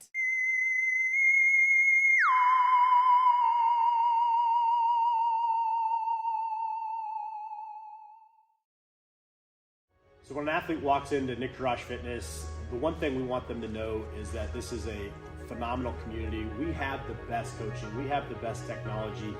We have the programming that can help them succeed. So whether it's trying to get on JV for the first time, going to that next level on varsity, going from a second string to an all-state player, we have the tools, we have the programming and the coaching in order to take each individual to their next level.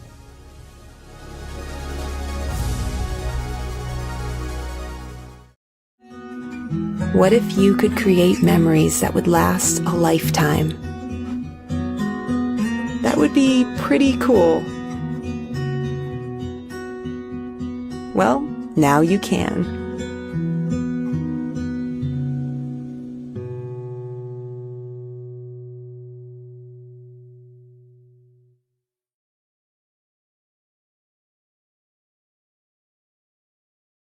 West 40 Market in Uptown Ankeny is your place to shop for the best meats, steaks, brats, jerky, and everything in between. Let us be your one-stop shop for all your favorite cuts, all raised on local Iowa farms. Shopping local never tasted so good.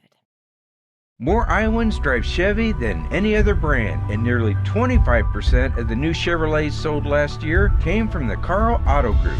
Since 1978, we've exceeded expectations with an unbeatable selection and hard work that makes us your dealer for life. Come see why Iowans trust Carl Chevrolet, with locations in Ankeny, Stewart, and Webster City. Your dealer for life. It's the Carl way. At Ankeny Community School District, we know the power of public education. Your child's preschool, transitional kindergarten, and kindergarten journey begins here with a strong foundation. Certified educators provide an engaging curriculum in safe, nurturing environments. Space is limited for preschool and transitional kindergarten. Experience Ankeny. Preschool is free, and the strong start we provide your little learner is priceless. All the pets in Ankeny can't wait to see us at Heart of Ankeny Animal Hospital. Located just south of Uptown, our family-owned and operated practice has yearly plans with monthly pay options. Your dog or cat can get routine and preventative care before you may ever even know they are sick. From dental care to x-rays to our own pharmacy, we love them like our own. Your pets are our pets at Heart of Ankeny Animal Hospital. Searching for a home that combines a resort lifestyle with the comfort of being close to your loved ones? At Epcon Communities, we make building your dream home an easy and exciting journey. Choose the floor plan that fits your lifestyle, handpick the finishes to make it uniquely yours, and leave the rest to us. We'll handle the construction, you focus on the fun part. After closing day, your new home is all yours, ready for you to start enjoying the community, the amenities, and that special sense of belonging. Visit clarityconstruction.com for more. Real estate team knows that sports and extracurricular activities contribute to a well-rounded education. As an Ankeny mom, I have seen how important they are for success in school and beyond. I've been helping families here for over 20 years as a realtor, and I know that our schools and community activities are second to none. That's why people love to call Ankeny home, and that's why I am a supporter. If I can help you or anyone you know find the perfect home in Ankeny or the Metro, let's talk.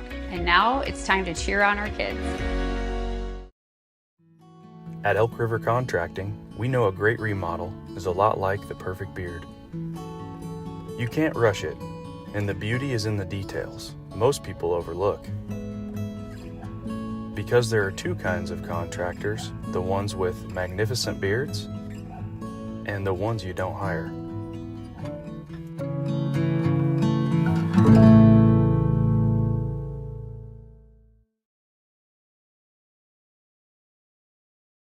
We're here at US Cellular, Frost Days, where our customers get exclusive deals just for them. It's like we got our own special club. Should we show them?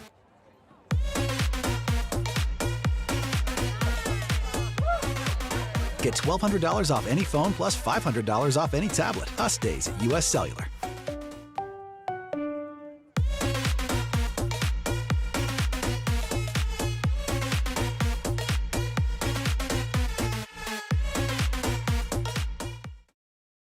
Phones were made to help us connect, yet somehow they've made us less connected. Which is ironic. Don't you think? We try to put our phones down, but we need to pick them up to see the menu.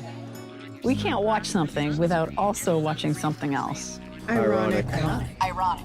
But look, here's a phone company who wants you to use your phone less. That's ironic. Yeah, but in a good way.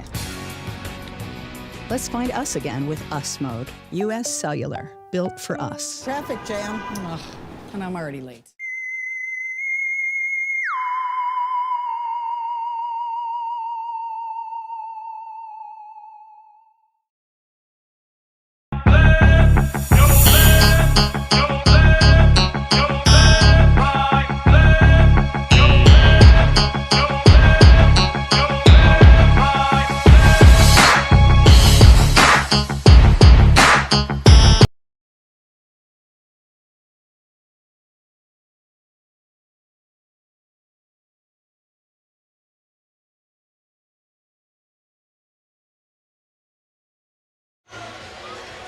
Time for game number 2. It's the boys' turn. Ankeny and Centennial tonight from Ankeny High School Gym. As we come to you from about row 12, up against the wall. Ankeny and the Jaguars. Should be kind of fun here to see how this one. Nolan Strive and Paul Yeager with you here. Levi and Logan on the cameras as they get you ready to go for this contest. So, all right. Rivalry, whatever you want to say, put these two. You got two teams, one really in search of a win, another one that gets better every night, and it's coalescing right here tonight. What do you see as keys? Yeah, I think it starts with Rio Aguirre. He's been around a long time, seasoned veteran, really been impressed with how physical and aggressive he's been going to the basket. And I think the Ankeny offense will go as he goes. Now, granted, at the same time, he needs to get his teammates going around him, including Max Allison and a few others. And they're battling some injuries, but I think it all starts with Rio Aguirre. Rio's averaging 19 points a game. He's 100-point assist, or 100 assists in his career. He's had some big numbers, but I think really the big one he's looking for tonight is the W. And teams have done a good job of taking him out of the game, and I would expect Centennial to do much of the same tonight. Now, this is, again, another new head coach, Matt Delger, but not new to this series. Delger's been head coached before at a couple of places, but a longtime assistant on the north side. He's very familiar with this program. What's making this team work this year? I think they believe in him, and they're obviously playing the long game. They could have easily started pointing fingers earlier in the season when things weren't going so well. They had a gauntlet of a schedule to start off the season, and they're slowly but surely just kind of making progress as it goes, and been real impressed with Keaton Kasperbauer. Mitchell had a real big game last week, and a good supporting cast. Hunter Runche's had a good season, and I think just it's a team effort. I don't think one individual will carry him all the way, especially against a good team like Ankeny. But have made some good progress, and we'll see how it shakes out if it translates on the scoreboard tonight. It's been an every other win-loss for the Jags after dropping their opening 4 to Northwest, Ankeny, Dowling, and Urbandale. They've beaten Valley, Southeast Polk, and Fort Dodge. They beat the Dodgers on Saturday afternoon. They'll play Northwest and Dallas Center Grimes in the next couple of games. But the Hawks are looking for Drew Sorensen to get going. He had 9 against Northwest. But it was Jasani Campbell, 16 against Prairie and Waukee Northwest. They need big things out of Sorensen and Campbell. Yeah, they're going to need to get it going. Obviously, confidence has probably been a challenge at this point, but no better way to get out of it than a big home game against your arch rival to snap out of it and make the best out of a good season here. They're very talented, and I would fully expect that they have every opportunity possible to make it to the tournament. That being said, got to get some wins. Get some good quality wins in order to get the bracket to work their way when Boone decides which teams go which direction. The Jaguars say that we've got to win the rebounds. In Game 1, we let up 10 offensive rebounds to Ankeny. Cannot let that happen tonight. And for the Hawks, they are really trying to be plus 10 on the rebound. So both of those coaches know the importance of rebounding. As we dim the lights, we'll introduce the two teams and get you ready for tip-off here. It's Ankeny and Centennial, our second game tonight from Ankeny High School. Austin Jags fans, let's keep the energy going for Game 2 of our doubleheader of varsity basketball. Featuring the Ankeny Centennial Jaguars. Taking on your Ankeny Hawks. With our Ankeny games, our referees in charge are Chad Shellmeyer, Jeff Osborne, and Dante Terry. The Jaguars are led by head coach Matt Delger, assistant coaches Dave Runche, Luke Ciml, Matt Klinger, and Ben Lamont. Starting lineup for the Jaguars. 5'9" senior guard number 4, Brody Brill.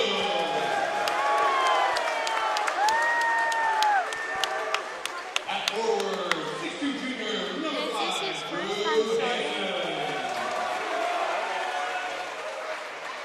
At guard, 6'3" sophomore number 13, Keaton Kasperbauer.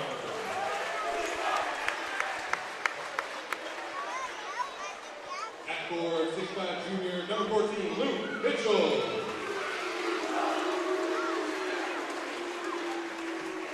And at guard, 6'4" junior number 22, Hunter Runche. The Hawks are led by head coach Frank Carlson, assistant coaches Lincoln Conrad, Jamie Montgomery, Brandon Johnson, and Mark Roush. And now, get on your feet and get loud. It's time! Starting lineup for the Hawks. At forward, 6'2" senior number 23, Drew Sorensen.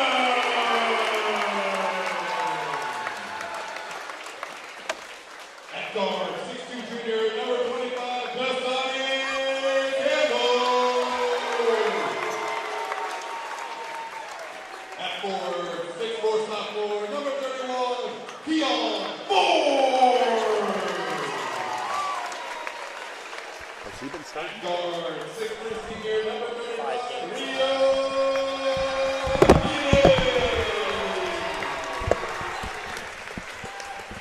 And at center, 7'1" senior, number 53, Max Allison.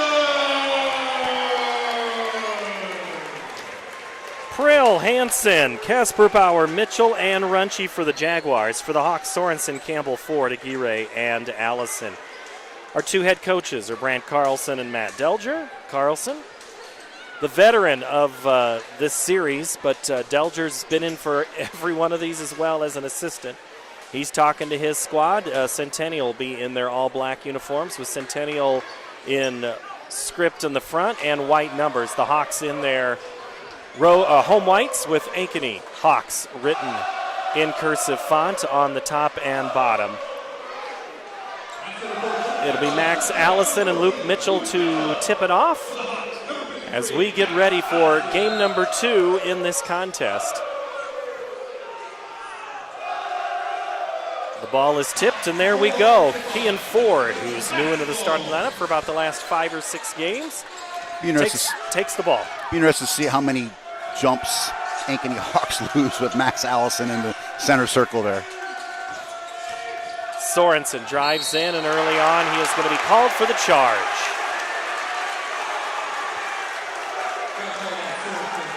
And just like that, foul number 1, and the bucket is taken off the board. Good aggressive move. I can't blame him for trying to get on the board early. Sometimes you just never know with the CIML officials. They get real physical, but in that case, probably a well-deserved charge. Casper Bauer will bring it up on Ford across midcourt. First offensive possession for the Jaguars.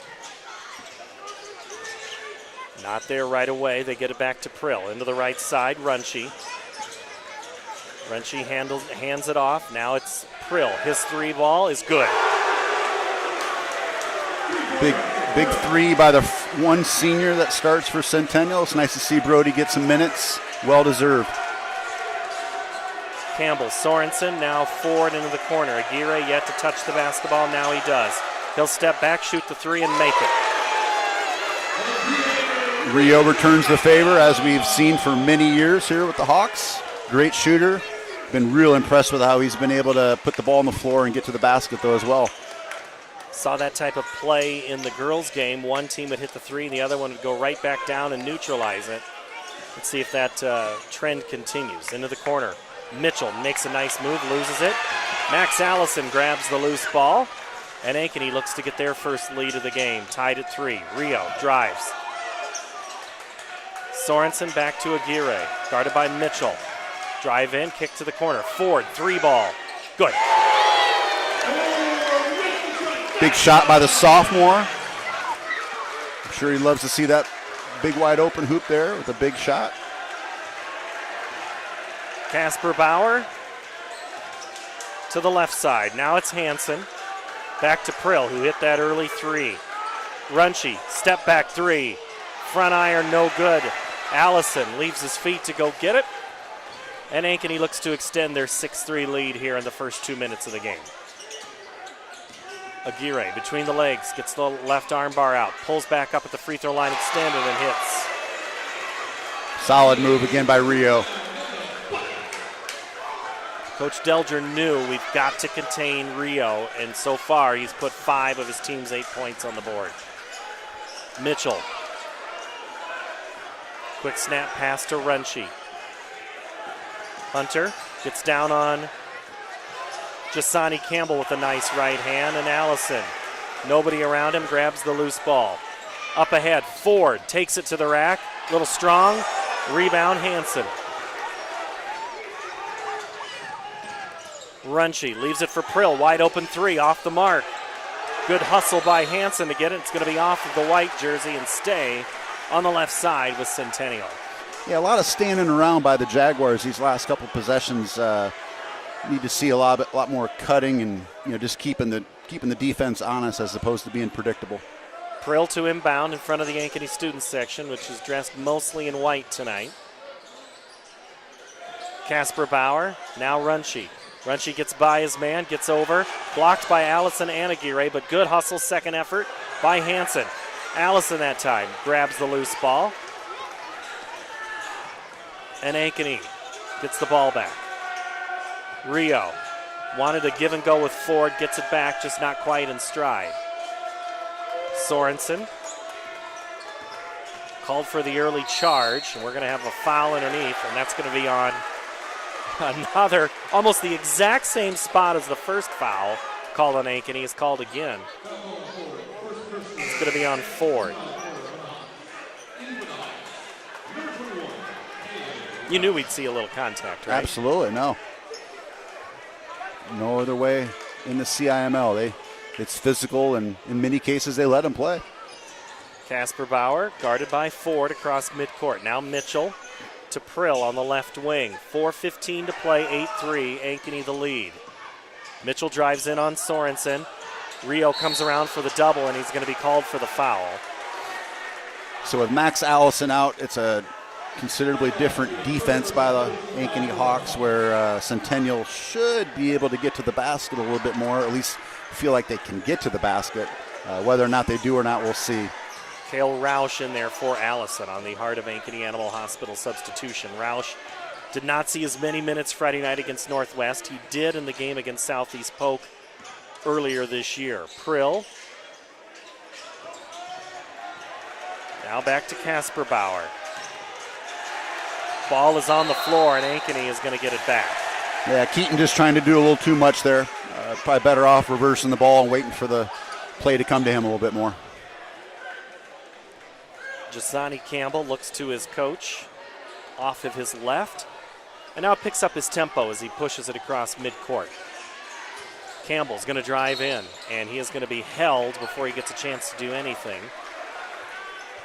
And our officials in this ball game, Chad Schellemeyer, Jeff Osborne, and Dante Terry. Yeah, I think that was a call where you just try to level set and get the 10 young men on the floor, just settle down a little bit. As opposed to it being an egregious foul, just trying to set the tone and get it cleaned up a little bit. Foul is called on Brody Prill. Into the ball game is Colby Beeshan. Rio's three is off the mark. Ford goes back up with it after he gets the rebound, and it won't go. Loose ball pulled away by Runshie, and we've got a whistle. I don't think we had the shot clock go right away. Nice box out there by the Jaguars. Team effort there to prevail and get the rebound.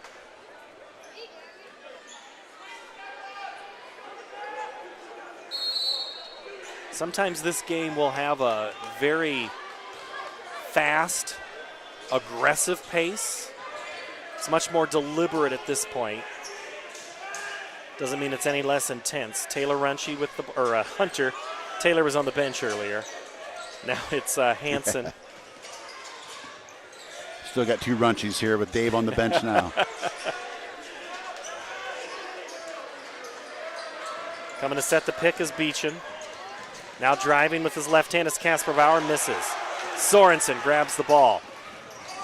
4 on 3, and the Hawks decide to wait. Rio Aguirre, step back three, short. Good rebound there, Hansen on the long ball.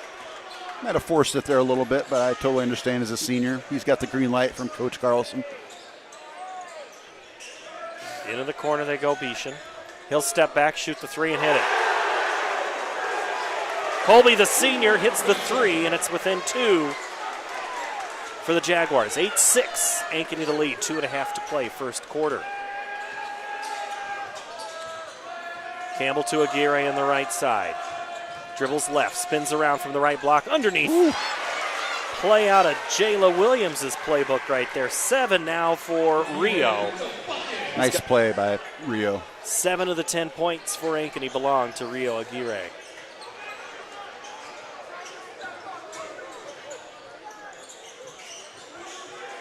Beechin gets to Runshie now on the right side. Hunter drives in, loses control of it for a moment. Campbell likes his defense. Now to the corner, wide open. Hansen, three. Good.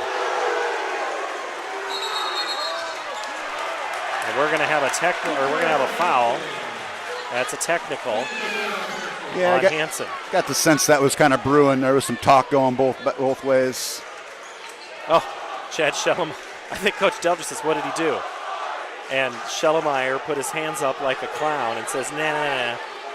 Put his hands up on a finger on the skull and fingers extended. I don't know how else to describe that. And Jasani Campbell is going to shoot the technical fouls on the in front of the Centennial student section. Now, emotions running high. I'm sure he'll regret that, but it's early, and you can tell the officials are trying to set the tone right out of the gates. Campbell hits a pair. Two for Jasani, 3-point lead now, and the basketball coming to the Ankeny Hawks. Sorensen to inbound. He'll get Runche in front of him. Campbell's going to have company as well with Casper Bauer, but he gets it all in pretty easily with 90 seconds to go here in the quarter.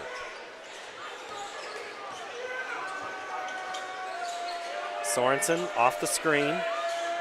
Looks for Roush. Sorensen has it poked away by Runche. Loose ball, fight, and it's going to be taken away by Centennial. Nice hustle there by Runche.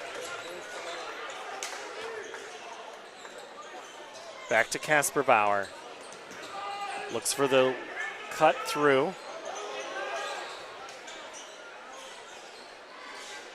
Now Hansen.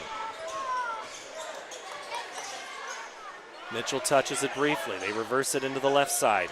Now it's Hansen. Drives and kicks. Poked away by Ankeny. Centennial gets it back. Shot clock's at 4. They got to go. 3 on the way. That's going to be way off the mark. Short by Keaton Casper Bauer. And we have, I think the leg's kind of taken out or fell out from underneath by Colby. We're waving it off, though. It looks like there's a shot clock violation prior to the foul.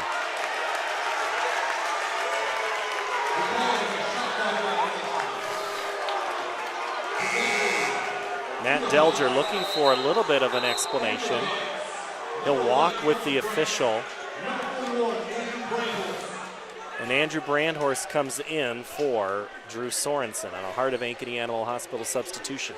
3-point lead for Ankeny. They have the basketball with 44 seconds to play, first quarter.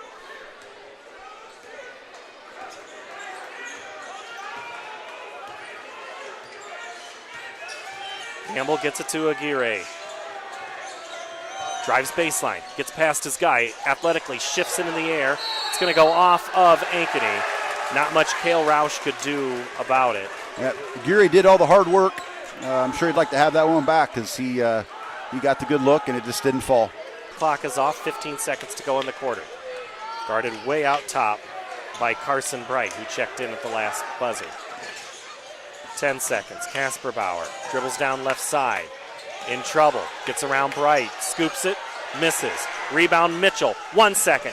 They're not going to get a shot off, and that's how it'll end quarter number 1. Ankeny takes a 3-point lead, 12-9. In a what you would expect between these two teams. Always fun to have a little bit of extra excitement in the building. They're going to have a couple of checks presented here at the half. When we come back, we'll tell you what they were all about. Ankeny leads after 1 quarter, 12-9. This is the Ankeny Activities Network, which is built by the Daniel Seifert Real Estate Company on the Carl Chevrolet family of networks. My real estate team knows that sports and extracurricular activities contribute to a well-rounded education. As an Ankeny mom, I have seen how important they are for success in school and beyond. I've been helping families here for over 20 years as a realtor, and I know that our schools and community activities are second to none. That's why people love to call Ankeny home, and that's why I am a supporter. If I can help you or anyone you know find the perfect home in Ankeny or the Metro, let's talk. And now it's time to cheer on our kids.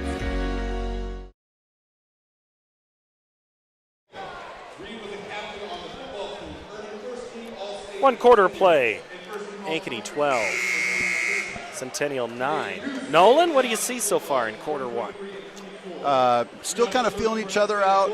Things might go a little smoother for Ankeny thus far. Rio got it going early. I was expecting a little bit more out of Keaton Caspar. Not to say he's been playing bad, but I've really been impressed with Andrew Bainhorst's defense on Keaton, which has kind of neutralized him, and it's incumbent upon a few of the other guys to step up and put the ball in the basket. Ankeny's bench has been sometimes big, sometimes small. Right now they've rotated in 3. Jaguars have done kind of the same thing. Max Allison will come back out. So will Sorensen, Campbell, Ford with Aguirre and Sorensen. Yeah, Max sat there longer than I was maybe expecting. Did he get in foul trouble there? No, but against Northwest, he played a lot more than he had the last time I had seen Ankeny play. And it was good to see him get some extended minutes. Yeah, I just remember I'm having flashbacks to the first game. I think by this moment in time, he might have had 2, if not 3, alley-oop dunks from Rio Aguirre.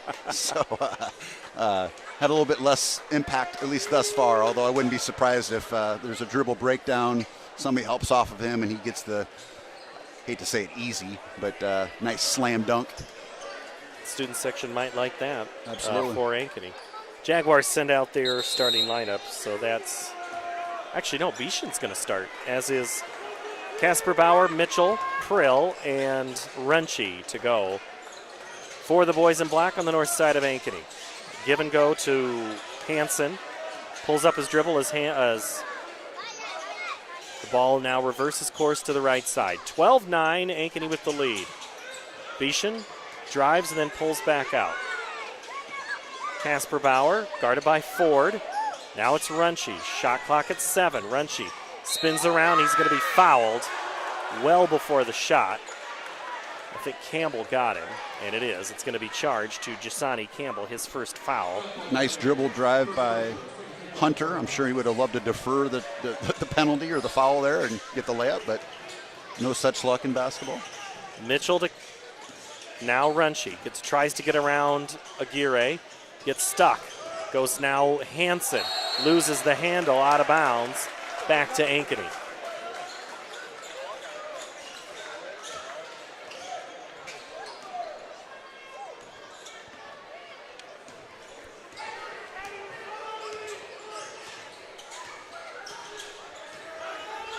.50 seconds gone by in the quarter. Ankeny's first offensive possession.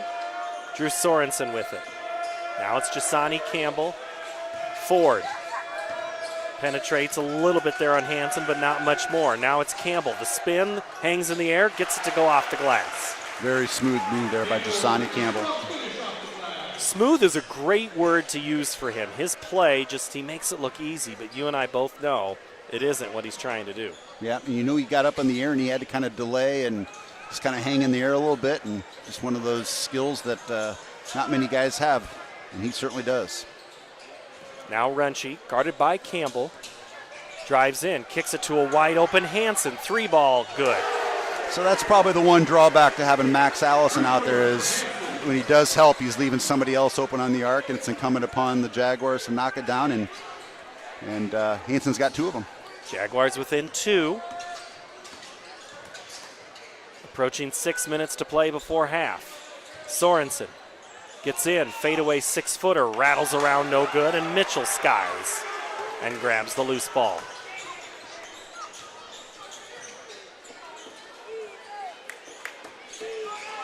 Casper Bauer on the right wing, in front of the Ankeny bench. Wide open underneath is Casper Bauer. Kicks it back out, wide open Hansen, this time from the left side. No good, and Ford goes up to get it for Ankeny.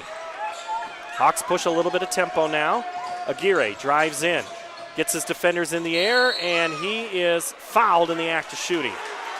And Luke Mitchell's looking around, are you kidding me? And he is going to be called for the foul, and he's not sure what he did. That is his second foul.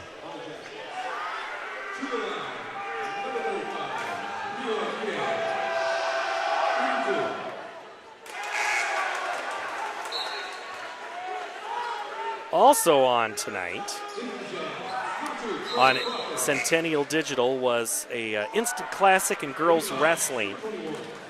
Asia Mosier for the Ankeny girls pins the Southeast Polk wrestler at 2:35 in the final match to seal the 43-36 win as Aguirre hits the free throw. Well, anytime you're beating a Southeast Polk wrestling team, whether it's boys or girls, that's a commendable effort. So kudos to the Ankeny girls. Always fun to have that as the girls state wrestling tournament. Be here before we know it, just in a couple of weeks.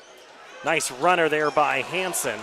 It doesn't go, and Sorensen is there to corral the loose ball. Coach Carlson decides to go small here again with Max on the bench. 3 ball on the way and good for Jasani Campbell. Timeout, Centennial. 4:51 to play, 6-point lead for Ankeny on a quick series of events there. I'm checking scores here, Nolan. I have 8 for Aguirre. The board says 7, and then they just gave Hansen 6. I know Aguirre missed a free throw, but he had a 3 earlier, right? And that was Campbell who hit the 3, right? Yes. Right. Okay. Yep. So that's what I'm just making sure I have that right. But the board.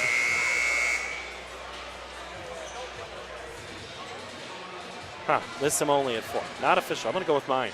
They'll get it figured out. They'll say the same thing about me. I don't see anybody squawking about maybe the scoreboard being wrong. So I think the overall score is correct. Are you saying people do that? They complain, scoreboard! We need a point! Plenty of folks that would pick up on it rather quickly. And that's when you say, we need some volunteers. Luke Mitchell, turn around in the lane. Nice move. Nice move by Lucas. His first 2 points for the only returning starter. Mitchell got some starts last year. Now a regular on this court. Coach Delger's rolling the dice, though, with Lucas with 2 fouls, as long as the scoreboard's correctly.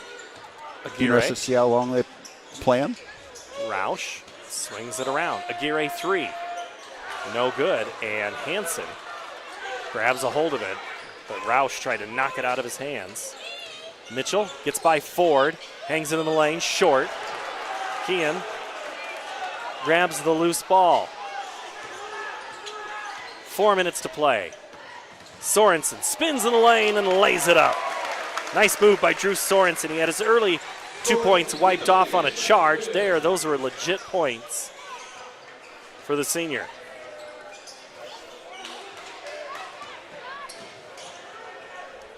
Casper Bauer with it. Now Trey Crawford, who came in, getting his first moments. Hansen gets by his defender and lays it in. 8 now for the junior, and a quick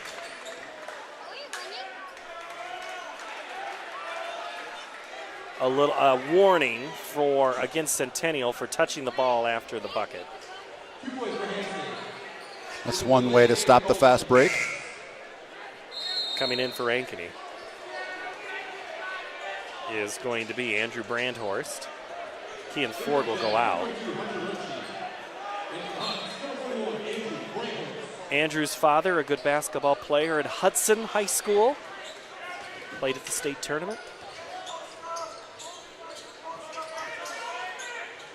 Had a chance to ask his dad about that this summer. Oh, nice move, jump step through, and somehow Sorensen's ball hangs on the rim to lose all the momentum and then fall. Drew's been very aggressive here, and it's been very helpful for the Hawks. Campbell pokes it away. Crawford almost touched it, but it went off Ankeny last, so it'll stay with Centennial.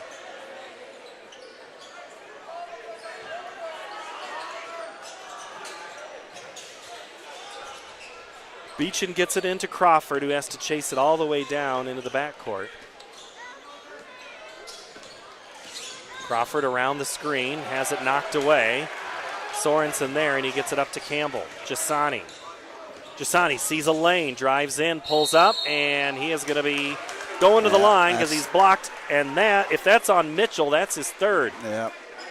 I was wondering how long Coach Delger would roll them, and looked great for a while there, and unfortunately picked up the number 3. So Campbell will go to the line and hit the first free throw. Into the ball game for the first time is Will Pepperidge. No, sorry, that's Keaton Kasper-Bauer. See what Coach Deldrick can do here to get Hunter Runshie a good look. He has yet to score, and as this scoring difference starts to spread out a little bit on the Jaguars, I think they got to get Hunter involved a little bit more. Jaguars have the basketball, down by 8. Biggest lead of the game for Ankeny. Prill. Now Kasper-Bauer directing traffic. Dribbles to the right side for Hansen. Hansen crossover. Now Kasper-Bauer from the right side. He loses his footing, and they're going to say he was fouled. That's why he lost his balance. I think there were a couple, myself included, thought that might have been a travel. Might have been a foul earlier that was not called, and then official felt compelled to keep it here as opposed to the cheap travel. He certainly did travel, but why he did, it's up for debate. So Brandhorst has whistled for the personal, and Ankeny Centennial has the basketball. Approaching 2 minutes to play before half, 24-16. Ankeny the lead. Shot is long. Cale Roush grabs it and gets it to Aguirre.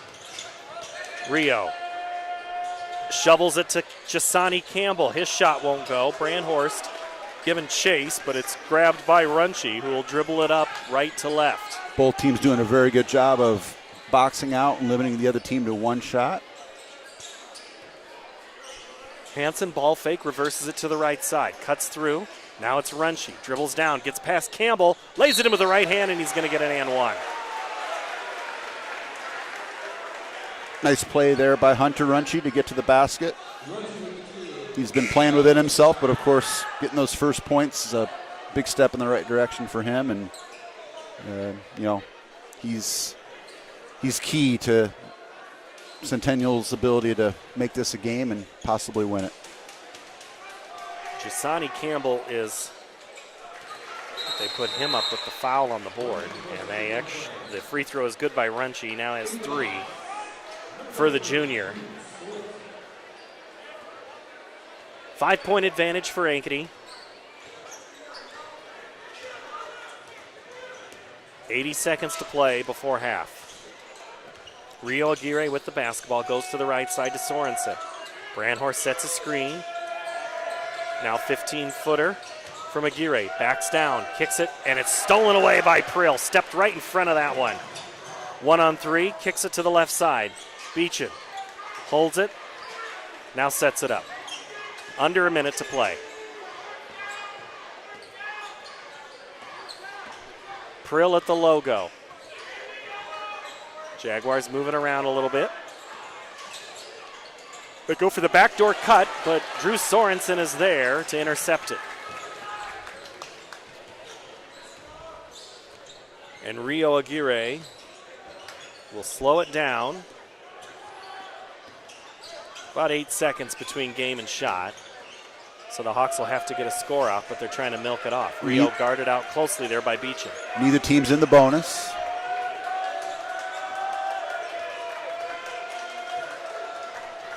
Aguirre, 1-on-1, behind the back. Dishes it to Bright. Takes a step into the corner. Cale Roush, 3! Huge 3.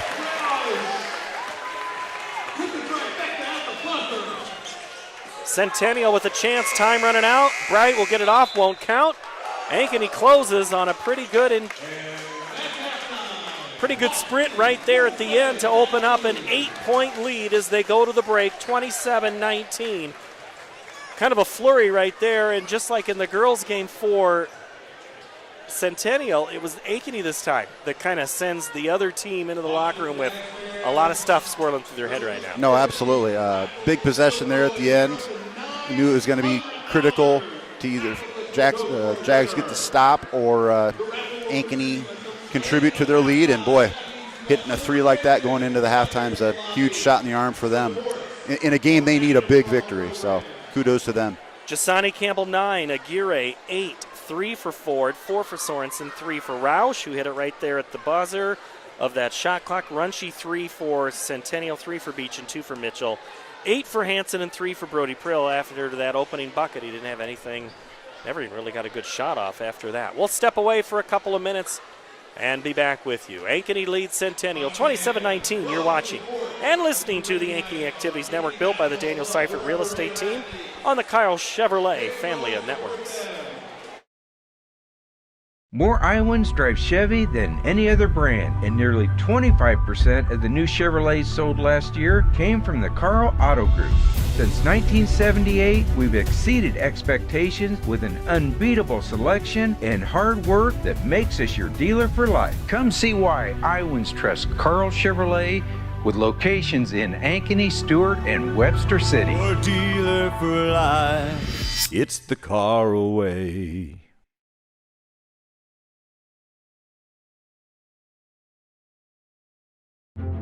At Ankeny Community School District, we know the power of public education. Your child's preschool, transitional kindergarten, and kindergarten journey begins here with a strong foundation. Certified educators provide an engaging curriculum in safe, nurturing environments. Space is limited for preschool and transitional kindergarten. Experience Ankeny. Preschool is free, and the strong start we provide your little learner is priceless. All the pets in Ankeny can't wait to see us at Heart of Ankeny Animal Hospital. Located just south of Uptown, our family-owned and operated practice has yearly plans with monthly pay options. Your dog or cat can get routine and preventative care before you may ever even know they are sick. From dental care to x-rays to our own pharmacy, we love them like our own. Your pets are our pets at Heart of Ankeny Animal Hospital. Searching for a home that combines a resort lifestyle with the comfort of being close to your loved ones? At Epcon Communities, we make building your dream home an easy and exciting journey. Choose the floor plan that fits your lifestyle, handpick the finishes to make it uniquely yours, and leave the rest to us. We'll handle the construction, you focus on the fun part. After closing day, your new home is all yours, ready for you to start enjoying the community, the amenities, and that special sense of belonging. Visit clarityconstruction.com for more.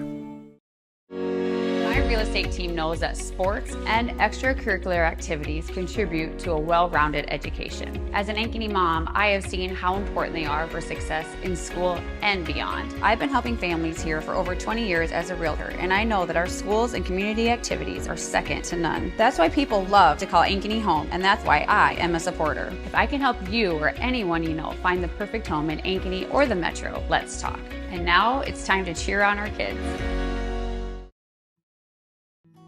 At Elk River Contracting, we know a great remodel is a lot like the perfect beard. You can't rush it, and the beauty is in the details most people overlook. Because there are two kinds of contractors, the ones with magnificent beards and the ones you don't hire.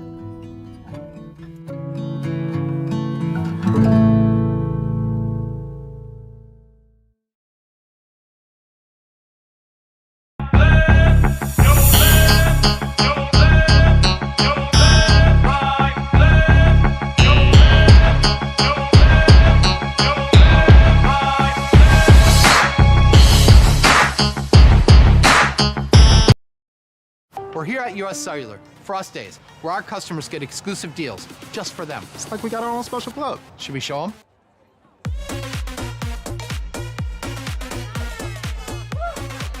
Get $1,200 off any phone plus $500 off any tablet. Us Days at US Cellular.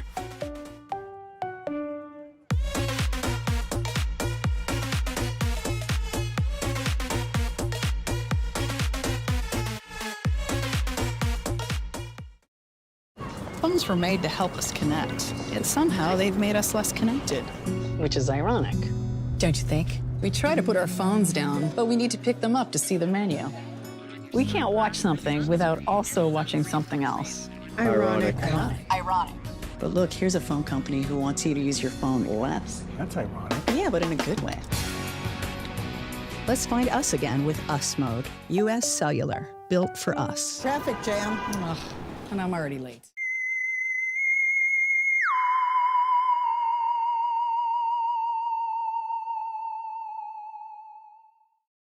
So when an athlete walks into Nick Drosh Fitness, the one thing we want them to know is that this is a phenomenal community. We have the best coaching. We have the best technology. We have the programming that can help them succeed. So whether it's trying to get on JV for the first time, going to that next level on varsity, going from a second string to an all-state player, we have the tools, we have the programming and the coaching in order to take each individual to their next level.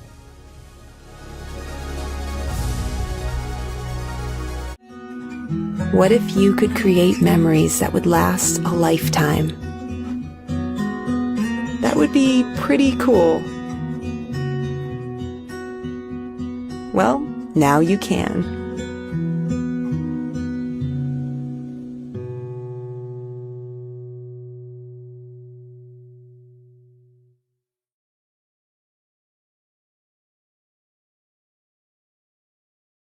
West 40 Market in Uptown Ankeny is your place to shop for the best meats, steaks, brats, jerky, and everything in between. Let us be your one-stop shop for all your favorite cuts, all raised on local Iowa farms. Shopping local never tasted so good.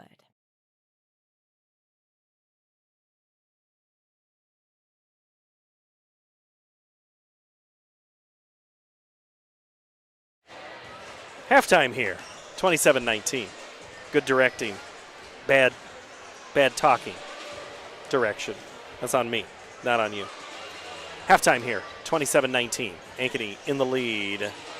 All right, Nolan, before we get to basketball of the varsity variety, we had unified basketball earlier. And you've seen unified play a couple of times, and you had a chance to tell me you saw them at Southeast Polk. There's been some other big games and big parts of the season this year.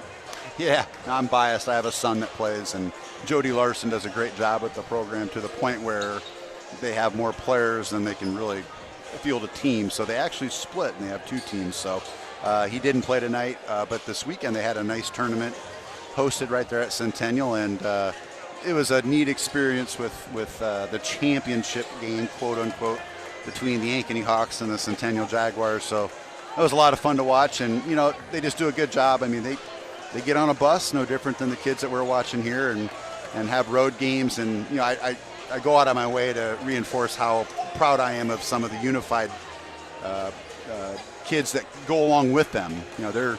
And I was going to say the coaches. Yeah. The coaches are a lot of times students. There's a teacher advisor, but I've seen some of those very familiar names in other sports as coaches. And the unified players know who those people are, and that is important too to have that connection. Oh, and it goes beyond just hanging out for a few hours. I mean, they're exchanging phone numbers, they're texting, they're all the social media, TikToking together. So I mean, they are truly, genuinely friends of these kids. And anytime I bring up any of their names to my son Niall, he just glows, and it means the world to him. So for that reason alone, his experience at Centennial High School, no different than if it were to be at the Ankeny Hawks here on the south side, is been a great experience for him, and a big reason why is the unified sports they do. It's not just basketball. It's they play flag football. They'll do soccer up at the Special Olympics this spring, and a whole host of other sports as well. So Jody pushes the envelope, and for whatever reason, either folks are afraid to tell her no, or there's just that much demand and popularity around it where it's really grown, and it's a testament to her and the leadership of the Ankeny school system in general.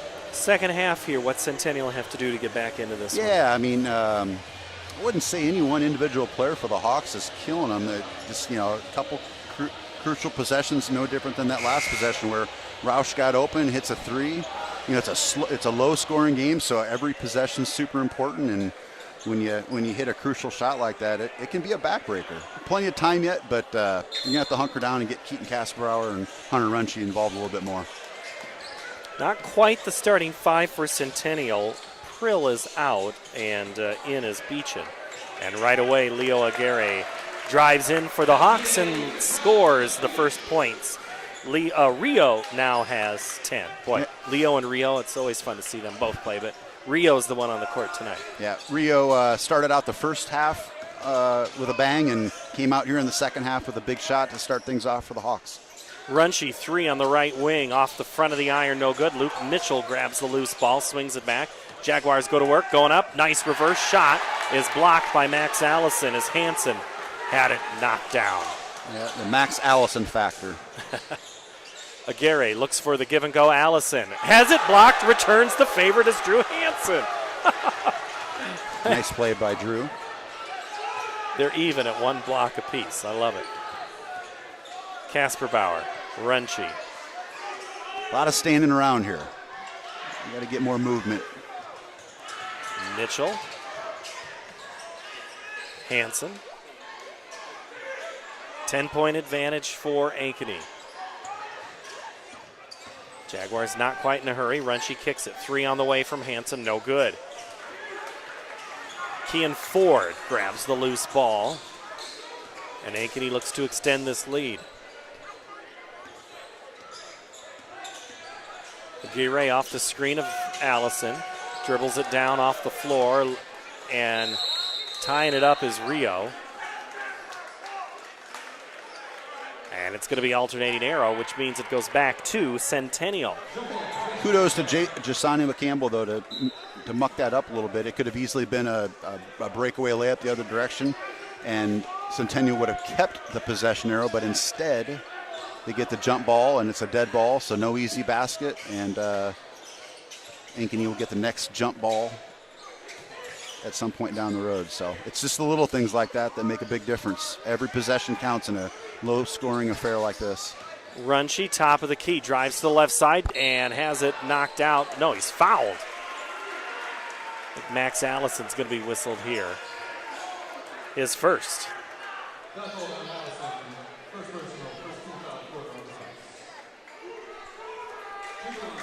So to the line, Hunter Runchi, 3 points. Gets another with 4 for the junior. He's a shooter. He's a scorer at all levels. And, oh, by the way, he's a coach's kid. How much film do you think he's looked at over the years? Plenty. His huddled minutes are pretty high. And the youngest of 3, so got beat up by his older brother, and I'm sure his sister Taylor leaned on him a little bit too. Tell you what, Taylor, great high school and college career there at the D3 level at Wartburg. Now she's into the coaching tree. She'll be a great coach. Rio, fade away, 9-footer, no good. Beechin gets the basketball, runs it to Hansen. Back to the top. Luke Mitchell. Still a little slow here. I keep saying it. I just don't feel like there's a lot of movement by the Jaguars, and they seem a little predictable and easy to defend. Sorensen is going to get called for the foul. And I think the Ankeny fans are wondering, hey, he had poked it away. Yeah. And that he was fouled trying to get the ball back. No, I tend to agree. That was a little perplexing of a call. So it'll stay with Centennial on the right side. Jaguars down by 8. Finally getting it into Hansen, who spins on Ford, and doesn't matter as Cale Roush comes away with the loose ball. Aguirre pulls up his dribble. Roush. Now Sorensen. Jasani Campbell, who had a good first half. Trying to get in the flow here, and it's an interior pass into the dead corner, and Sorensen loses it. Runchi up ahead. Mitchell in transition. Left-hand bucket is good. Nice play by Hunter. He could have easily gone up for it, but he forced the defender to come to him, and it made the layup that much easier for Lucas Mitchell. Jaguars on a 4-0 run. Sorensen at the logo. Dribbles left side. Crossover on Runchi. Tries to kick it to Roush, but right there was Hansen. Back to Hansen. 3 ball on the way. No good by Casper Bauer. And Ankeny gets the ball, and I'll tell you what, Beechin's got to watch it. He is running conversation heavy, claiming he was fouled. Now he's going to fall, and it's going to be a travel called on Aguirre. Now a lot of conversation about what happened on one side, what happened down there.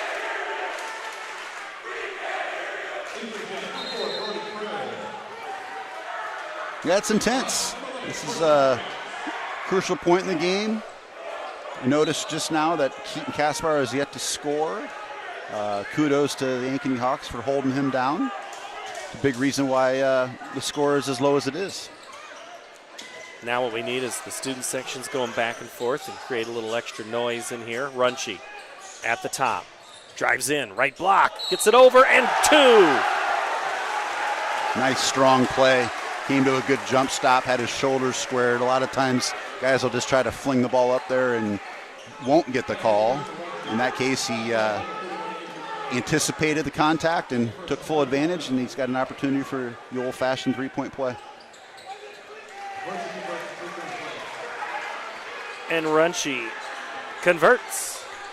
8 for him. The lead is down to 3, a 7-0 run by Centennial. Rio, guarded by Prill, to a cutting Bright. Too much touch. Ball is tied up. It will stay with Ankeny. So that's the jump ball I'm talking about right there. Had Jasani Campbell not had the possession arrow go the other way last time, this would have been Centennial's ball. Now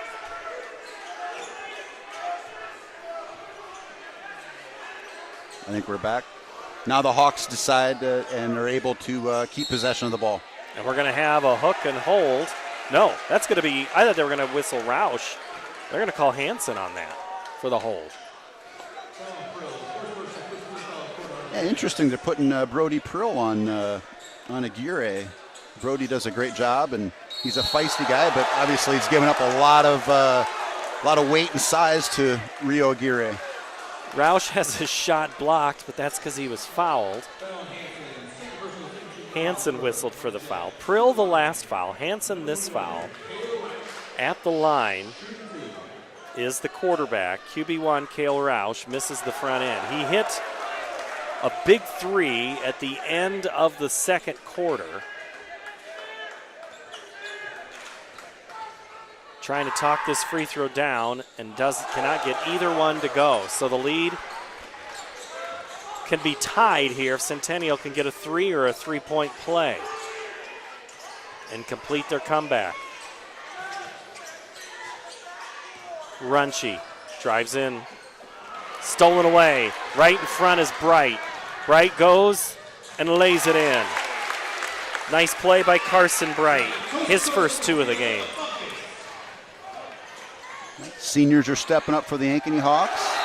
Mitchell, the nice bucket through some contact. Smart play by Rio Aguirre, not fouling there. You could tell that Lucas Mitchell had the advantage, and sometimes you just got to let him get it. Timeout on the floor. Ankeny 31, Centennial 28 here from Ankeny High School. At Ankeny Community School District, we know the power of public education. Your child's preschool, transitional kindergarten, and kindergarten journey begins here with a strong foundation. Certified educators provide an engaging curriculum in safe, nurturing environments. Space is limited for preschool and transitional kindergarten. Experience Ankeny. Preschool is free, and the strong start we provide your little learner is priceless. 3:07 to play, third quarter. Ankeny 31, Ankeny Centennial 28. You know one of the things I like about this game? All the sports. No bus. You just drive. Yeah. Just show up. That's been, that is the community side. Yes, I love riding the bus. I think that's important, but just showing up and playing the game. Absolutely. It's always hard in baseball, softball to find places to park in either school when you have this game. Yeah. When they're playing on that same night, but. Or football when they decide to do the Ankeny Junior Football Recognition Night the same night as the football. I'll tell you what, this year again, I think we had close to 9,000, 8,000 there for that contest. Yeah. Notice the assistant principals are working long hours here trying to keep the student sections under control. We need to hear them. We need some good cheers. Campbell Drives in right side, and Nice. oh my goodness, that thing falls. What a play. Jasani Campbell. Yeah. Big play out of the timeout. Nice setup by Coach Carlson to get I was expecting Rio to maybe touch it, but Jasani got it and took full advantage. I was going to jump on you and say both of us thought that was going to go through Rio, but instead they went through Campbell. Tipped ball, Roush gets it back. Now it's Rio. Campbell again, that three's off the mark. It's going to be short, and Bright's going to fight for it, and Brandhorst gets it back. Now a little bit of hustle. The Ankeny bench starts to come to their feet. Aguirre drives the corner. Carson Bright, you kidding me? He's not going to hit it, is he? No. Shot won't go. That place would have gone crazy as Brandhorst and Hansen get tied up.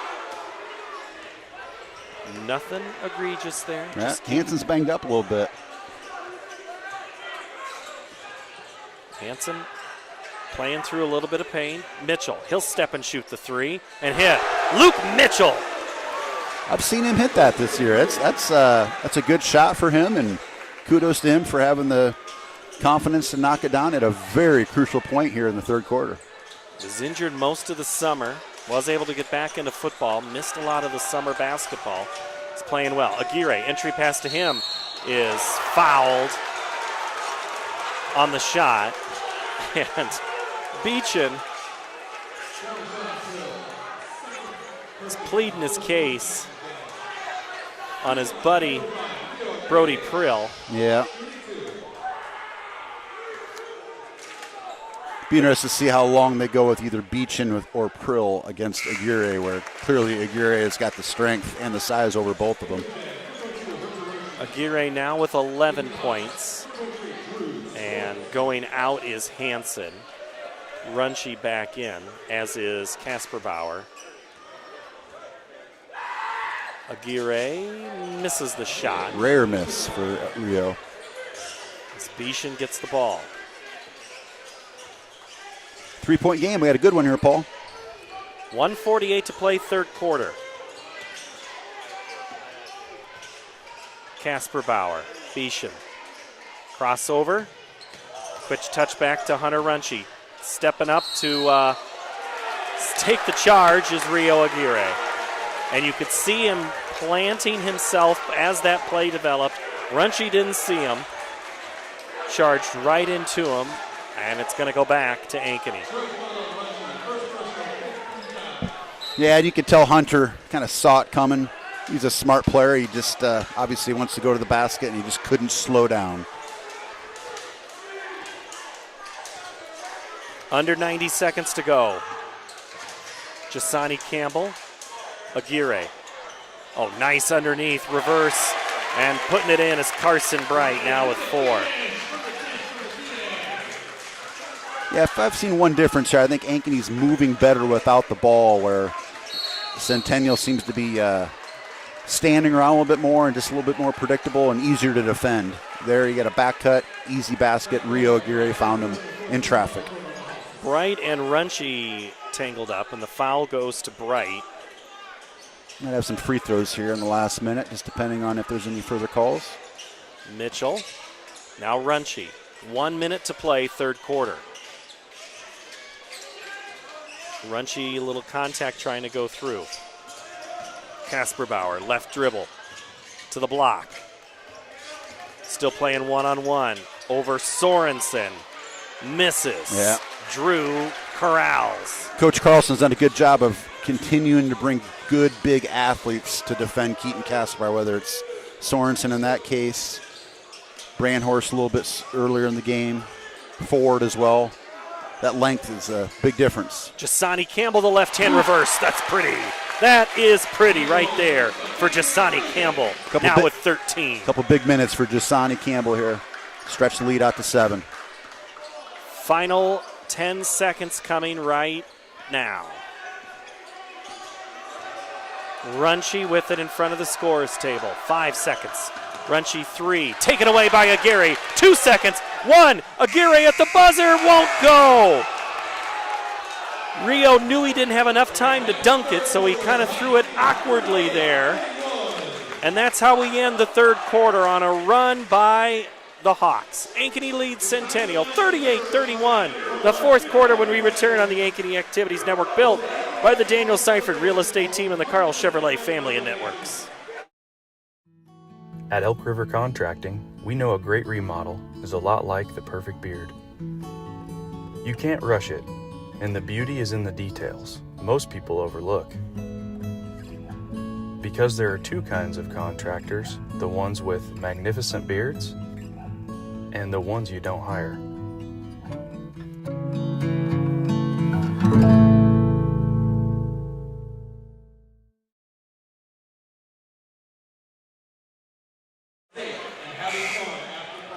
Well, if anything is to be true here, Noland, is I'm kind of going to guess these final 8 minutes aren't going to go quietly. No, it'll be an intense 8 minutes. I wouldn't expect it to be any other way. Be interested to see who steps up. Jasani Campbell had a great third quarter there. Centennial, if they're going to make a game of this, they're going to have a couple guys step up. I've seen this game a number of times, both gyms. It doesn't matter who the players are. There's always some intensity. There's always one guy and one guy that maybe get a little bit louder than the other one. Right now, Bishan is playing that role for Centennial. He's bringing the passion. Now he needs to bring the points with his team. They're down 7, 38-31 as we begin quarter number 4. Luke Mitchell hit a big 3 in the third quarter. Now it's Casper Bauer, guarded by Aguirre. Dribble between the legs, gets by Aguirre, puts the left-handed shot up, curls around, no good. Carson Bright, who's been big the last couple of minutes for Coach Carlson, gets the job done. Yeah, great defense there by Rio Aguirre. Got a lid on the basket for Keaton Kaspar thus far. Nice move, just couldn't get it to fall. Jasani Campbell now drew Sorensen. Sorensen held to 4. Campbell only scored 2 points in the second half there. Aguirre with his 11. He too only scored 2 in the fourth, or in the third, and gets 2 right here in the fourth. Beautiful move there by Rio. Coach Deldrick keeps bringing the smaller, more quicker guys on Rio. It hasn't necessarily translated to the stops he was hoping and expecting, though. Casper Bauer, guarded by Aguirre on the left wing. Now Prill and Hansen. Prill, nice layup. Very nice. They needed that in a big way. This was starting to kind of get away from them. Normally, Coach says he's got the great vision, but somebody clearly saw him right there to get open. Campbell gets by Casper Bauer, goes up with the floater. Shot is going to be off of the black jersey. It'll stay with the white jersey team. That's Ankeny.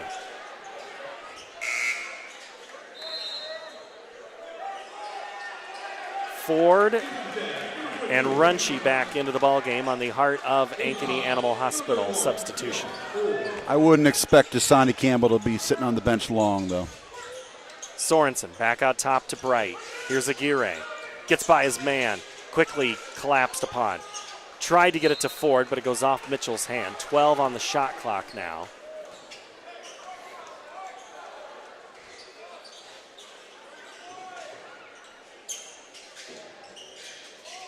Nice move by Cale Roush, and he gets it in the bucket. Nice out-of-bounds play there by Coach Carlson. Roush's 5 points have been pretty big for Ankeny tonight. Yeah, very timely. Runchie, cross court, into the corner. Bishan goes baseline. Aguirre goes flying into the front row, and they're going to call that a flop. They're going to call that a flop on Rio Aguirre. Yeah, nice no call there by the official. No harm, no foul, though. Aguirre smiles. I don't know, it's hard to flop that far backwards, right? That's WWE style right there. It's worth a shot. I would have done the same exact thing.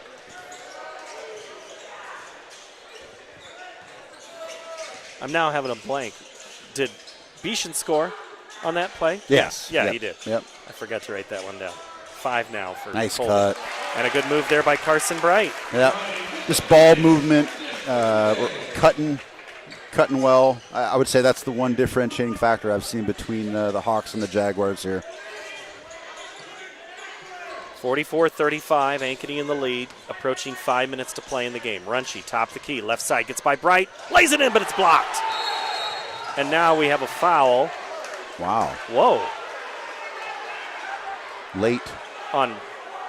They're going to call Bright for that. Yeah. Carson's going to get a second foul on that far baseline. And it's going to be a pair of shots for Runchie.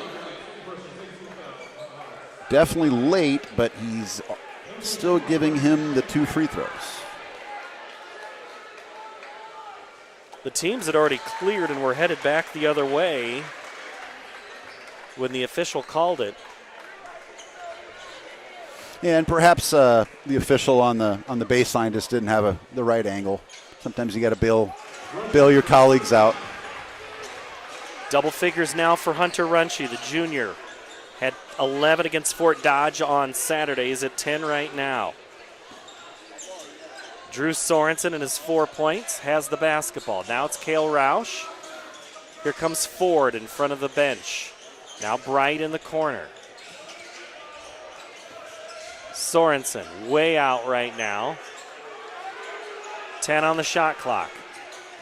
Rio drives in, gets by his man Mitchell and lays it in. Quickly up ahead, Runchie gets by Bright, hangs his man in the air, misses the bunny, and it's ripped away by Sorensen. And everybody on this angle saw no contact, but the official who was right 2 feet from it saw contact. Is that about how that works? Yeah. Tell the pace of play is picking up here. Centennial's feeling the urgency to maximize possessions at this stage of the game. Runchie way out 3, short. Ford goes up and gets the ball. 4 minutes, 10 seconds left to play. 46-37, Ankeny the lead. Crucial stop here for the Jaguars if they want to make a game of this yet. Coach Carlson asks his team to spread out a little bit. Going to take some air out. Ford, now Aguirre. Rio gets his man, steps through, misses. Ford fights, but getting it back is Hansen. Swatting away was Ford. Lucky he didn't get called for a foul into the corner. Beeshan leaves one more. Runchie 3 off the mark. It's short, taken by Sorensen.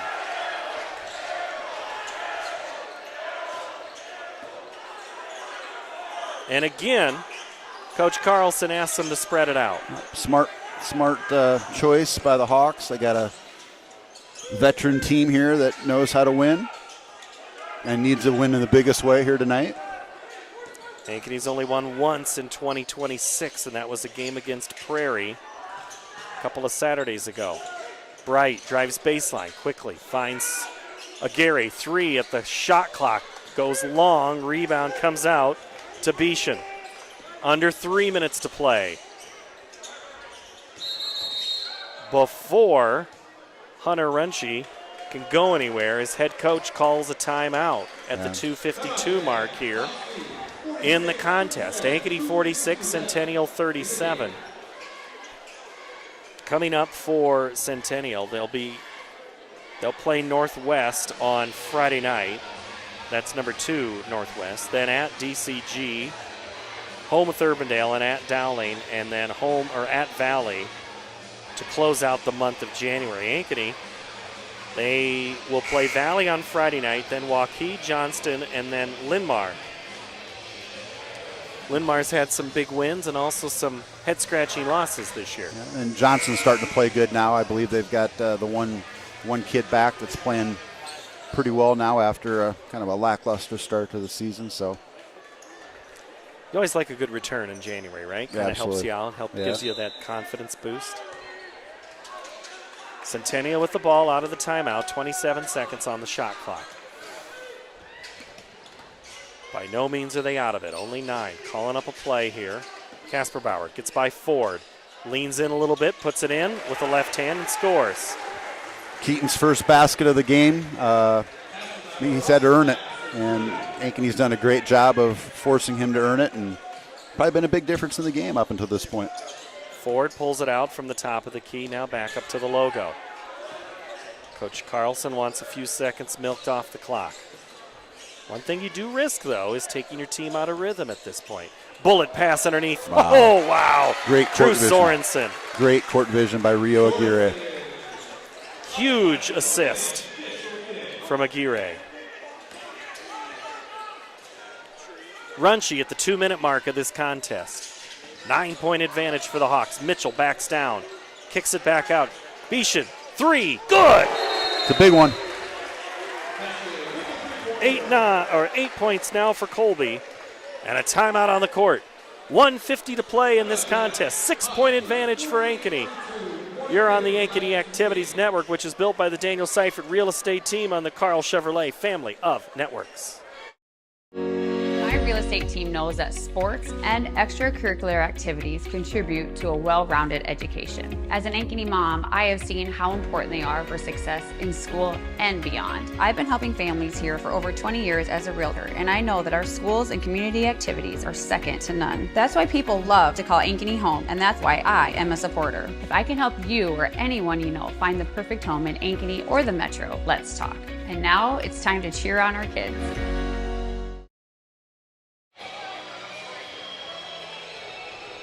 Timeout on the floor, 48-42. Ankeny, the 6-point lead. What do you think so far? Impressed with Ankeny's court vision and methodical way. You know, with a lead, you don't want to get too methodical, but I think, you know, with Rio at the helm, he sees the court well, done a good job. They've gone small and have been small for the majority of the game. Max Allison has not played a whole lot. And thus far, it's worked out well. Probably going to stick with it here down the stretch. Out of the timeout, Centennial goes with some pressure. Ankeny breaks it. Sorensen, now Aguirre. Coming up on 90 seconds left in the contest. Ankeny had an easy lay-in. Sorensen from Aguirre, the last trip down. Now they get down to the 10 seconds here on the shot clock. Aguirre guarded by Mitchell. Campbell cuts again into the corner. Ford, 4 on the clock. Ford is not going to get the shot off because he is going to be called for the offensive foul. So Ankeny milks time, but they don't get any points. Or even a shot off, and they come out with a foul. Yeah, smart play there by Hunter. Probably sold it a little bit, but there was definitely contact there. And get the ball back with 1:17 left. Centennial has not committed a foul in this fourth quarter, and they get to that situation of fouling, they are going to have a lot to do in the last minute 12. Yeah, they might have to intentionally start, you know, not necessarily fouling for fouling's sake, but they don't want to get into a situation where they're burning time just to get to the bonus. Kaspauer's 3 is off the mark, but Centennial gets the offensive board. Runchi tries to get by, and he does. But before he can go any further, he's fouled by Jasani Campbell. No NBA continuation there. Ball will be out of bounds underneath. Third foul on Campbell. Under a minute to play. Centennial looking to get some points on this possession. Next foul, they would be shooting free throws, so they have to decide if they're going to go hard to the basket or shoot threes here. Bishan chicken wings into Campbell and scores. And a timeout? Foul. Foul, okay, I look down. Probably not a bad foul because they're going to have to get to 5. And now you can get your press in place. Campbell to get it in from Sorensen. And Jasani dribbles through the double team. Sorensen gets across before he gets to the timeline. It's a timeout, Ankeny. And there was 9 seconds burned, so they were exactly 9 3/4. Yep, we were just about to see it. And it's not, they don't always look, they don't always count, but they look at that shot clock now. That's one of those advantages that they have. Yep. Smart play by Coach Carlson. Get the timeout there. Coach Runchi is trying to figure out where the ball's coming in after this timeout. We'll step away real quick here. Ankeny at Ankeny High School. Hawks up by 4.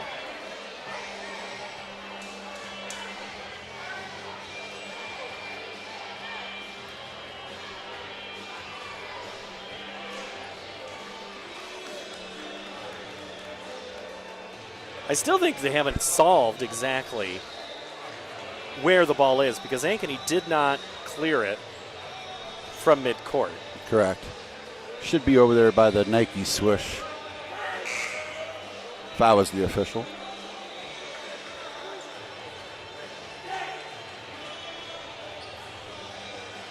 (48-44).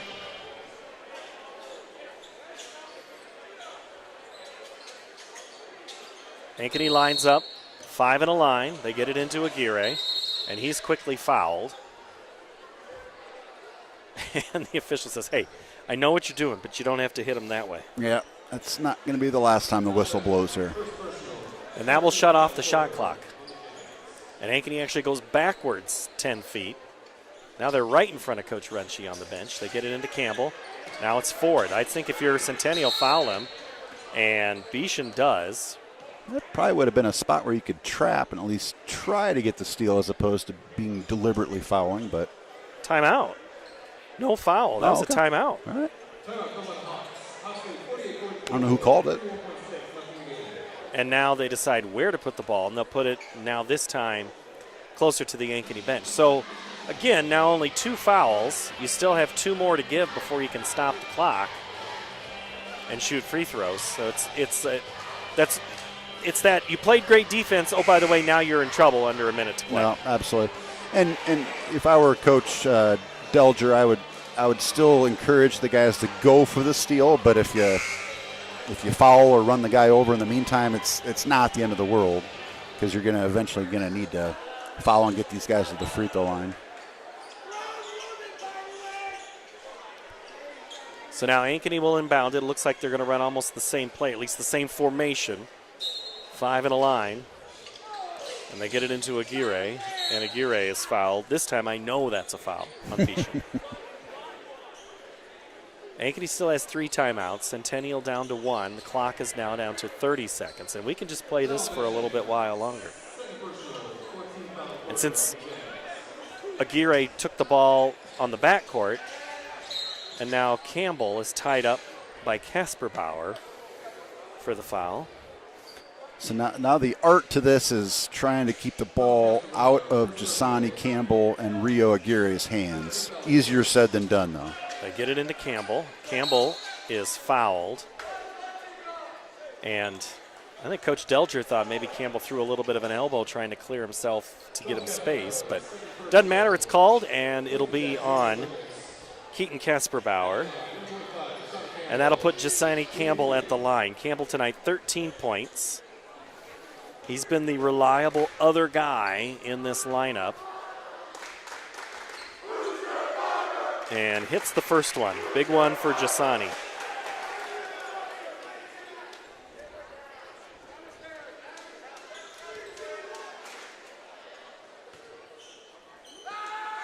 Campbell's second free throw is up and good. 15 now for the junior. Nice conversion there by Jasani Campbell. 6-point lead, 22 seconds to go. Runche, number 22. Before he can do anything, he carries the basketball. It'll be a turnover back to Ankeny. So now Ankeny will likely get fouled. They get it into Aguirre, and he's fouled by Beeson.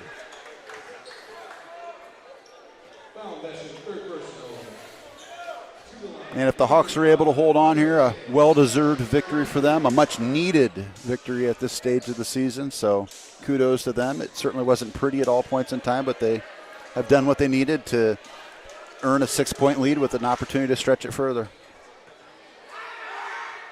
Aguirre's first free throw rattles in around and out. He's below his average tonight of 19. He had 13 Friday night against Northwest. Right now he's at 15. The ball is loose, and the only good thing is it just milks some time off the clock. Hunter Runche comes down. 12 seconds. Aguirre punches it away. Casper Bauer's 3 launched and no good. Nice and tip. I think that goes off of Ford. That was a combination of Mitchell and Ford. Nice Mitchell will get a credit for the bucket. Nice tip there by Mitchell. And a rare set of missed free throws by Rio Aguirre. 7 seconds to go. This one's not over yet. The Tuesday night game for this one, it keeps some of the shenanigans at bay, but it also keeps the crowd a little bit away. Yeah, we all have to go to work tomorrow or school. It's finals here the last couple of days of the semester. It's all academics, of course. I'm sure somebody has homework yet to do. Yeah. Used to be in the old days, you'd have the late start tomorrow. Those Tuesday games weren't so bad, but those days are gone. Well, at least they don't have a long bus ride home, to your point Right. earlier. That's right. So that means that takes the cheer away from each. Start the bus. Yeah. Start your car. Just doesn't have the same ring. All right, so for Centennial, you're going to put some pressure on. You're going to try to not foul, right, in this situation? I think you got no choice. I think you got to foul. I mean, try to go for the steal, but you just can't afford to let even 2 or 3 seconds go off the clock. Campbell into the corner is fouled by Casper Bauer, so they couldn't get the steal, so they get the quick touch. Would have probably tried to deny Giussani the ball a little bit better there, but tough to do on a 94-foot floor.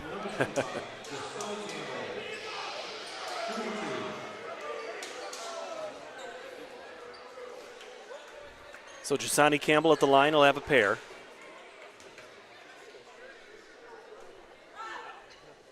First one is good by Campbell. Nice all-around game by Giussani Campbell, the junior tonight. Played very well as an upperclassman. That one is good. 17 now for Giussani. Final 5 seconds. Casper Bauer lets the 3 run, and it won't go. Drew Sorensen grabs the ball, and that's how it ends. 52-46, Ankeny the win. Solid game, good competitive game. I definitely see some improvement out of the Centennial Jaguars, but Hawks got it done. They got a solid team, and they needed a victory in the biggest way. Hopefully they can allow this to kind of generate some momentum for the rest of the season. Centennial wins the quarter 15-14. They also win the third quarter 12-11, but when you're down what you're down, it's hard to overcome if you can't put the margin a little bit different than that. Brody Prill with 5, Drew Hansen 8, Casper Bauer 2, Mitchell 11, 10 for Beechen, Runchie 10 for Ankeny, 5 for Cale Roush, all at the key moments it seems. Sorensen 6, Campbell 17, Ford 3, Aguirre 15. Carson Bright had 6, 52-46. Ankeny improves to 5-5. Centennial falls to 3-7. Nolan Stribe, what'd you think? Think pretty good job there. You might have to do this again sometime. Yeah, certainly enjoyed it. I appreciate the invitation, Paul. Yeah, in this game, 2 things jumped out at me. The 3 before half by Cale Roush was huge. You know, low-scoring game. You hit a 3 like that, you get the momentum, went a long ways, and Ankeny did a great job of controlling Keaton Casper Bauer, who only had 1 basket on the night and even had to earn that one. So they made him work, got him into 3 fouls, and it was just enough. And Ankeny gets the win after dropping a couple 3 in a row. That helps. They don't drop 3 in a row. They stop it at 2. And they'll get a chance to play again come Friday. That's the beauty of basketball. Flush it and move on. Absolutely. Whether you win or you lose, you can't sit around and pout or gloat too much. You got to turn the page and move on to the next game. All right, that's Nolan. That's Logan. That's Levi. I'm Paul. Thanks for watching. Have a good night from Ankeny High School. It's a split. Centennial girls and Ankeny boys, your winner tonight. So long on the Ankeny Activities Network, which is built by the Daniel Seifert Real Estate Team and the Carl Chevrolet family of networks. More Iowans drive Chevy than any other brand, and nearly 25% of the new Chevrolets sold last year came from the Carl Auto Group. Since 1978, exceeded expectations with an unbeatable selection and hard work that makes us your dealer for life. Come see why Iowans trust Carl Chevrolet with locations in Ankeny, Stewart, and Webster City. Your dealer for life. It's the car away.